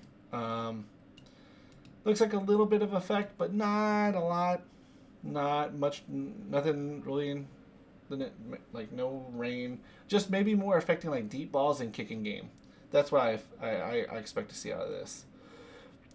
Winds here average around 15 miles per hour sustained. That will be less than that at kickoff and perhaps a bit above by the end of the game. Gusts could reach 25 to 30 miles per hour when winds are at their peak in the fourth quarter. No rain. I expect the same here. A little bit of impact, deep balls. Anything over 25 to 30 yards, I expect it to have some impact. But the shorter throws and stuff like that, these guys throw tight spirals and throw the ball hard. I don't really expect too much of an impact here. Maybe a ball gets blown off target. Maybe can't take that deep shot, but not anything too crazy. We've already gone over this so I don't have to read this whole thing. For the Miami-Cleveland game, it looks like wind and weather before the start of the game. dies down either shortly after the game starts or before the game, where it's kind of this 15 mile per hour, give or take a little sustained wind, and then towards the end of the game or after the game, it picks back up. That's kind of how these games are all playing out. All three of these, it's wind early, that kind of dies down, for lack of better words. I wouldn't really say dies down, it just gets less severe. And then it picks back up either at the very end of the game or after the game. I'll get to your question in a second, Bot. The rain should be clear before kickoff or shortly thereafter, but winds are still an issue. I expect this is the same. Winds taper off just a hair as the game progresses. I mean, this is like all four of these are pretty much the exact same. It's whether there's rain or not in any of the game. So wind looks to be the culprit here for most of these, with it dying down, or I wouldn't say dying down, it getting less in the middle of the game, and then either picking back up after the game or towards the end of the game. So these are the four games to watch. I mean, because we already got this one. Waller or Otton? Ooh, Bot, that's a good question. So I would say it depends on if Mike Evans and Egbuka play. If it looks like both are going to play. If both plays, I'm not so sure Otton will have a strong game. We're already looking at Waller. I do like Waller. I like Waller. I mean, he's been my sleeper. He is touchdown dependent. Like if you look here, like if he, so now this would be 12.8 points right here without a touchdown. This would be 4.2 points without a touchdown. And this would be, oh no. It'd be 3.2, sorry. I was looking at this column, but that's targets. So 3.2, 12.8, 5.7. So you do need a touchdown from him. However, I absolutely think he can get a touchdown against Cleveland. For one, the weather's not very good. It's going to be windy and somewhat rainy. And you can't run on Cleveland, so how are you going to score on them with a tight end? With a screen, some short pass, because you're not going to be able to get a deep pass. I mean, you can. It's just it's going to be very hard with all the wind. So you got to figure like, all right, this actually kind of favors, and this weather favors into him. And then Otton is, I'm so confused on Otton because I feel like he should be doing much better than he is. With all the injuries they've had. Now, I mean, like, this isn't bad, right? He's not touchdown dependent. So, you could go Otton very well. Especially because even though Evans is back, and it looks like Egbuka's going to play, I don't know that he's going to be 100%. Like, he might be on a snap count. So,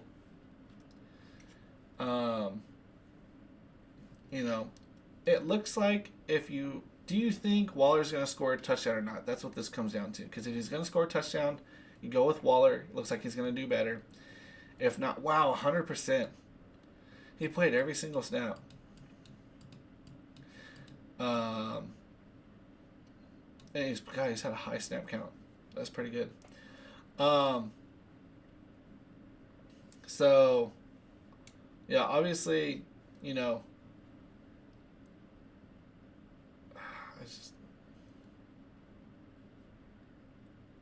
I'm trying to find like the rhyme or reason here, and I really can't. Not even a target. That makes it difficult. And he played a lot of the snap. Like, it's not like he didn't have. That's what makes me nervous. He could have no points, but he could go above, 10. So I would say go Waller until he proves you wrong. Could you go Otton? Absolutely. Could you get double digits? Yes. Could you get burned by either one? Absolutely. You can get no points or you can get 3 points. Like, if Waller didn't have a touchdown, so I would go Waller. That would be me.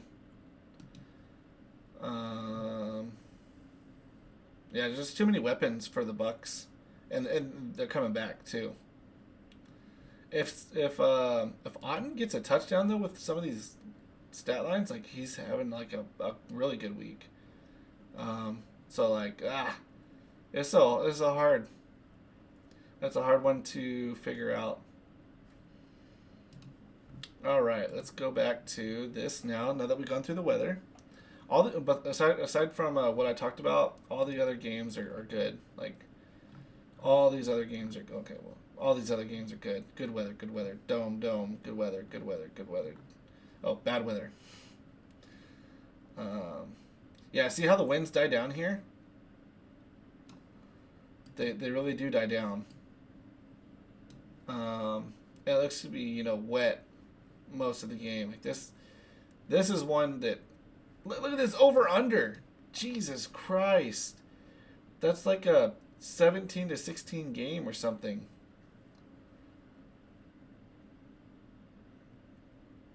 Yeah, man. So Waller, man, him getting a touchdown might be hard. They might not have many opportunities. I don't know. I still like him. I'm still taking him. Let's see. Winds die down. Rain dies down.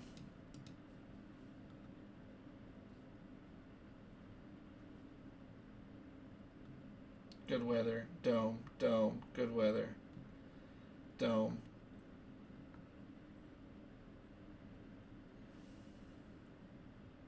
Yo, what's up, Elio? Yeah, you're first? Absolutely first, 100%. Yo, thanks for redeeming that.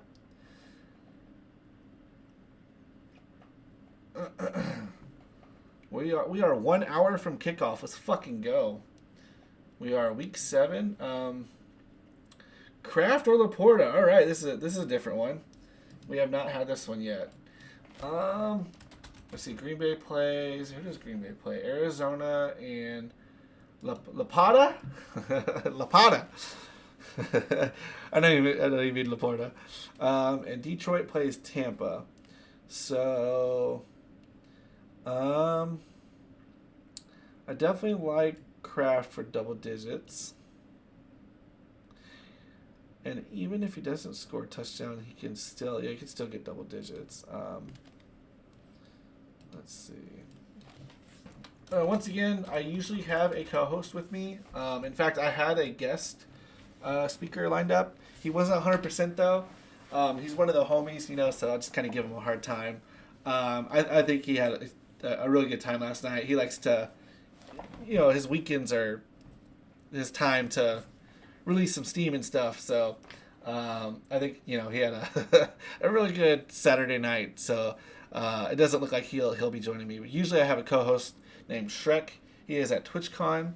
So that's why it's just me right now. So if there's a lot of silence, usually the streams aren't like this. If I'm not talking, usually he's talking. So, but Laporta looks to be. I think I like Laporta. I can't now. Yeah, I think I like Laporta here. This is a good These are two good tight ends though to debate about. Because I wish I could keep that up and do that. You're looking at number 6 tight end, number 10 tight end. Man, both of these guys can easily produce over double digits, and both of them can get close to double digits. It looks like that's kind of their ceiling is 5, 6, somewhere in there. You throw in a good stat line with some touchdowns. I think Tampa Bay will likely try to key in on the run and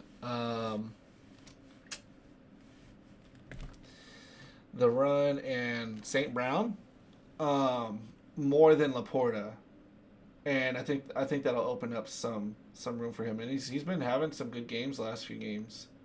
I didn't even know how well he was doing. Yeah, I think I would lean Laporta. But going Kraft is not bad either. Either one I think is fine. It looks more likely for Laporta to put up consistent good stats. Whereas, Tucker, he can absolutely do the same or outperform Laporta, but it just looks a little bit better. And let's look at the over/under. Nope. Nope. Nope. Nope. Yep.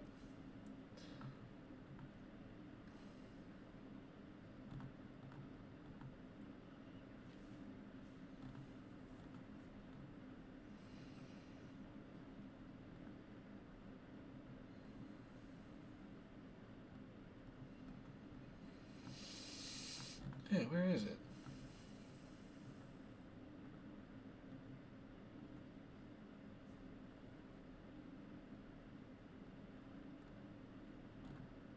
Oh, there it is. Okay. Wow. Yeah, see, that's what I thought. I figured this would be above 50.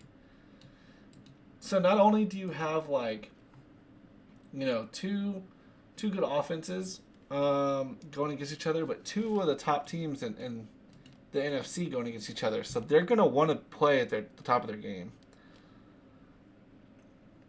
Yeah, I just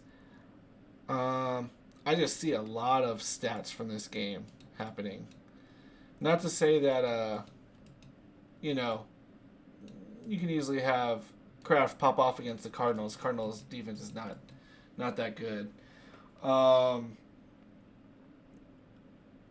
also, you know, let's say the Packers get up like 14-0 real quick. Do they turn to the run game? Also, I don't know if Jacobs is playing or not. Let's see if they got an update on him.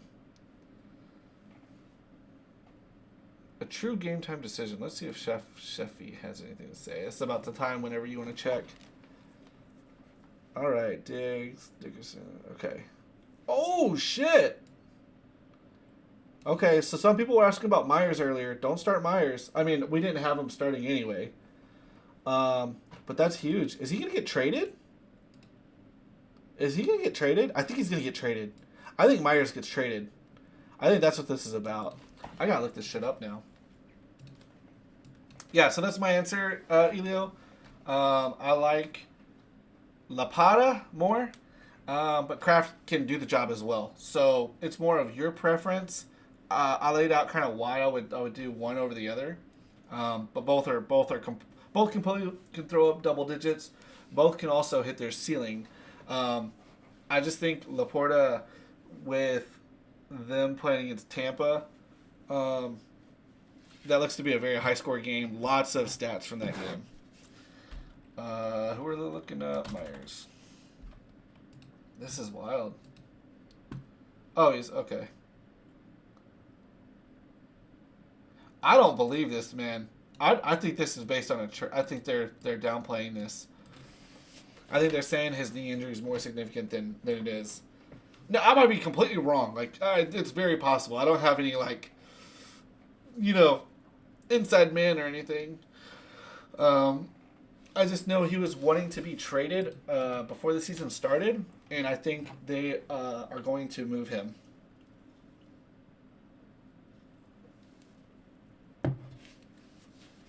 They also do have a bye, so that could be it.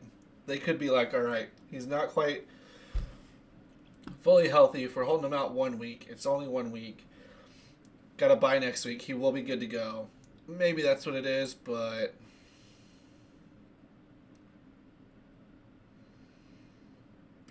man, Trey Tucker might be someone to go after today.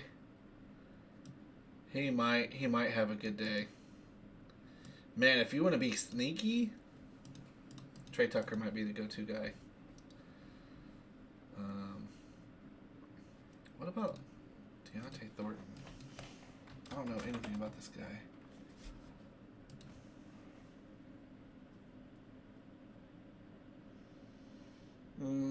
Nah, even when he was like,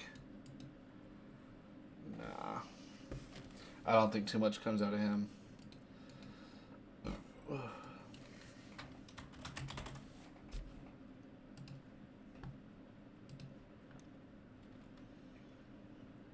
Absolute boomer bust candidate here.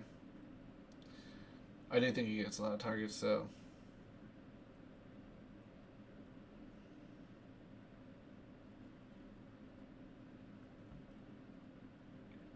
Oh, but also Myers might. This might be.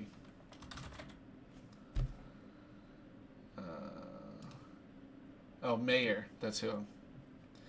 I think Michael Mayer might be a good tight end to. If you don't have like a good tight end choice, and he's a free agent, I would pick him up and start him. Look at this. I mean, especially with Jacoby being out, like, dude, he's gonna get. I'm going over on his props. Like, I'm going to select this for sure. 100%. I don't care what his props are. Like, I wouldn't be surprised if he has like 10 targets or more. Yeah, if you do bets. Also, we if y'all really like the channel that much, y'all are more than welcome to subscribe. Maybe if we win y'all a bet or something, show a little love back. We do appreciate the follows. That's our main goal, is trying to just get the channel out there. Definitely like answering all the questions and all the feedback and people just talking. I could talk fantasy football all day long. So we'll be ending the stream here in about 15 minutes. I might even wrap it up like 5 minutes before 11:30. Just so I can make sure I get my. Usually I do my my DraftKings stuff and all that the night before, but last night I was pretty much cleaning the house to kind of give my wife a little birthday present and a clean house. It's always nice. I mean, I got her a couple of nice little goodie basket, but yeah, I definitely want enough time to do that. So let's see who else. Let's see. It's good that he's. I was big on Stephon Diggs. He was a person who I was figuring was going to get back to top tier shape, and he's had some good weeks. Last week wasn't the best, but that's because Booty got all the love, which is fine. Can't have every weekend where it's his weekend. Let's see. Ooh, I want to see if people are saying trade. Yeah! Oh, yes! Yes! That's exactly! I like that. Yep.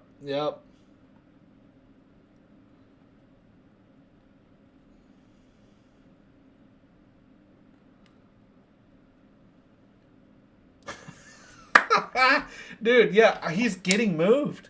He is getting moved. I would bet, okay, if you were betting and this was a bet you could do, I have no clue if you can or can't. I would bet that he gets traded. That's going to be my. In fact, I think he gets traded. Like, we find out maybe Monday or Tuesday he gets traded.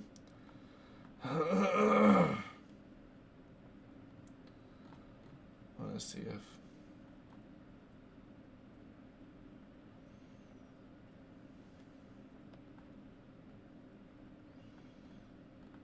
Yep. Okay. Yeah. Allen or Dobbs? I like Allen more.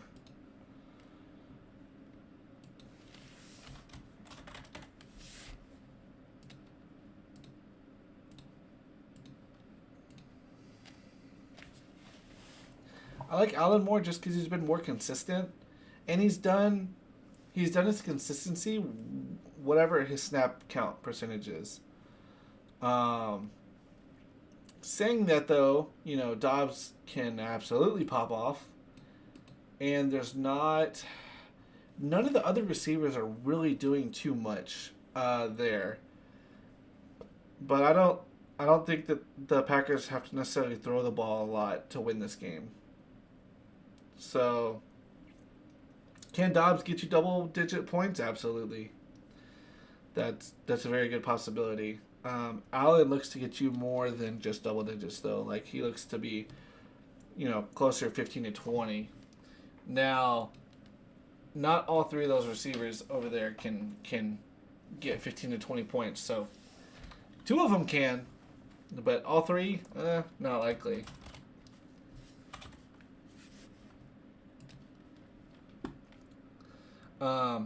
I will say this, though.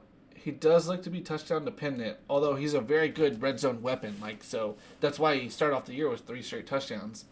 You can see it. Like when he gets a touchdown, more than double digits. When he gets not a touchdown, not quite double digits. I mean, okay, 10.8, but like, 0.8 over double digits. So, however, I like Allen better. I think he's a good red zone target. I think he scores today. Although Indy is a hard matchup. I don't know. Allen's just played well. But I don't think Dobbs is a bad option either. You could really go either one. I would lean Allen. Now, I hope... maybe you just say, nope, Slag has no clue what he's talking about, so I'm going Dobbs. Or I'm going with what the opposite of what he's saying. That's fair. So, that's the best I can do. Let's see. Green Bay, Arizona, good weather. Chargers, Dome. So, yeah, both are good weather. Shouldn't have any weather, won't be a determining factor. Oh, does this mean...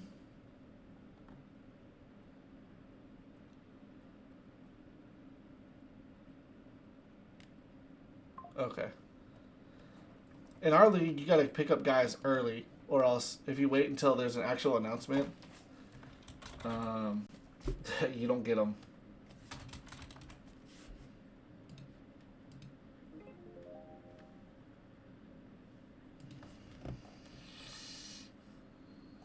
This game's at 3, yeah? Yeah, it's rough.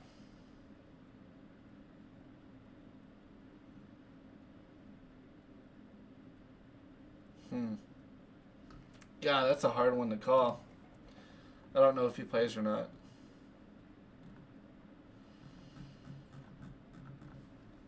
Let's see if they have an update. We probably won't know until like 2 p.m. It doesn't say he's inactive, but these are the noon games. So, okay. Let's go here real quick. Let's finish up with this. And then we will end the stream. All right, so we had finished talked about this division before the questions. Like I said, this is playing out to what I thought it would be. Yeah. And then we have this division is actually pretty close. Philly has won in some weird ways. Their offense has been kind of just weird. Their defense has been not as strong, but their special teams has really came through. That's why I think they are 4-2 is their special teams. Washington, they've been banged up with a lot of injuries, and so I don't think we've seen their full potential yet. The Cowboys, really good, really bad. It's crazy. The Giants, now with Dart and Scatterboo in there, I think they are a very competitive team. Whether they beat Denver today or not, I don't know. But I do think they put up a fight. I do think Dart has some rushing yards here. And then you got this division, which is, what I thought it would be, a freaking dogfight. I didn't think Minnesota was going to be as good. In fact, I don't think they're as good with J.J. McCarthy. So, as long as they keep Winston there, I think they win more games than not. But this is a good division. I thought we'd see improvement from Caleb Williams. Premium. That is an excellent question. We looked at Pittman earlier. And man, I just think with so it's not only is it no Jacoby, it's also no Brock Bowers. It's been like that for a couple weeks. So like Trey Tucker is the man right now. The problem is he's boomer bust. Like, oh man, it's hard to trust him. But you would think that his volume goes up, right? Like as far as his targets and stuff like that.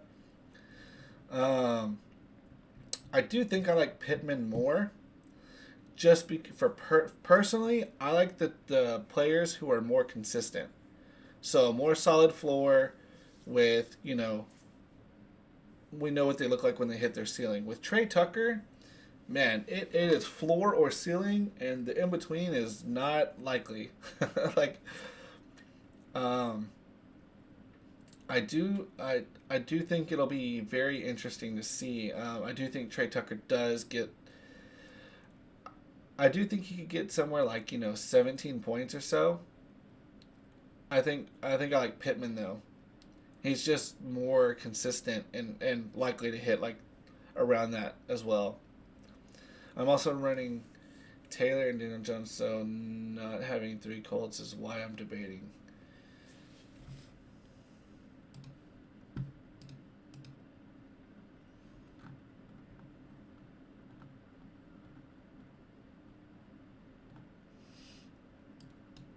Yeah, it's a pretty high total.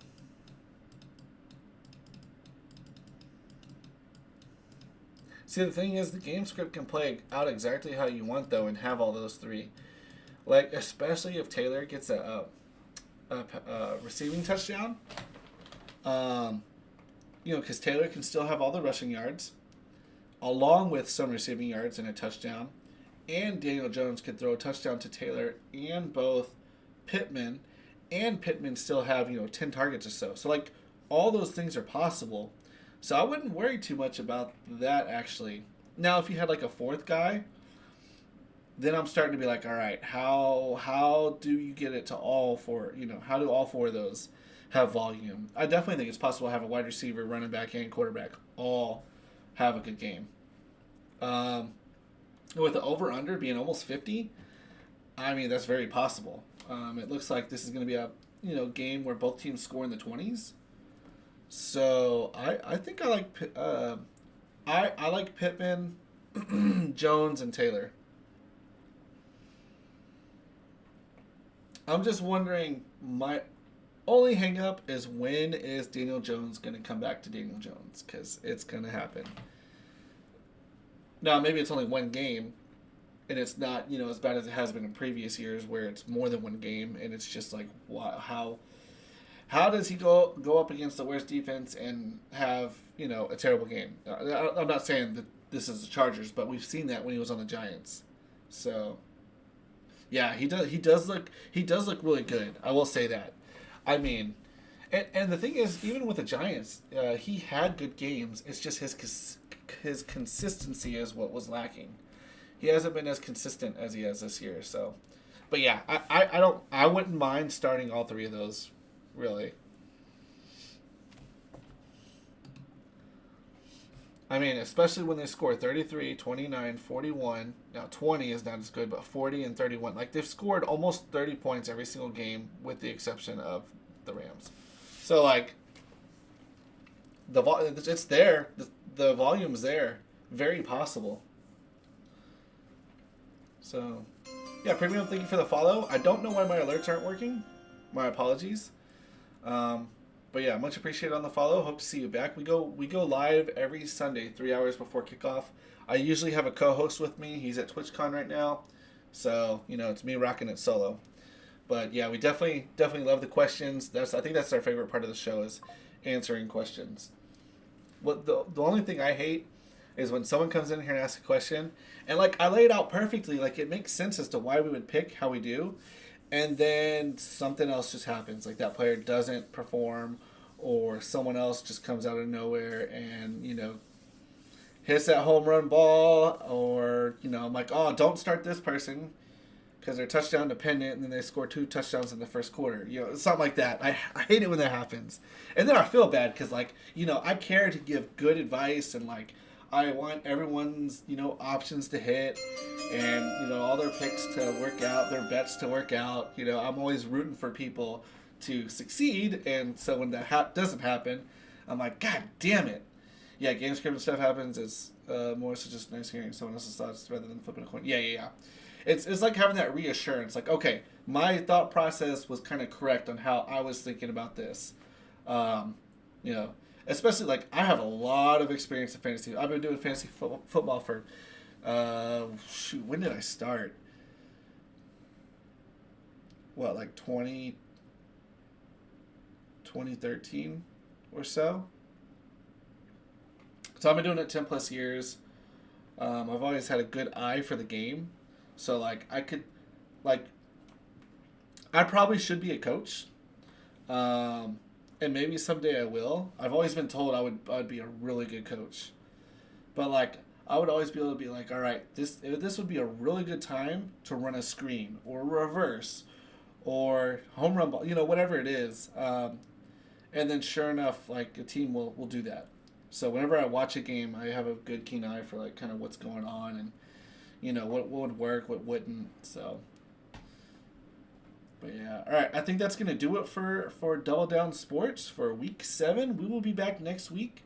Thank you all for tuning in. My apologies if the stream wasn't as poppin' as usual. Like I said, Shrek wasn't here, just me solo. So we didn't even get that other person, kind of reassuring, like, all right, well, what Swag is saying sounds good or whatnot, But we would love to see y'all back next weekend. Good luck on y'all's bets, y'all's teams. Fuck them up. And we will see y'all next time. Have a good one. Peace.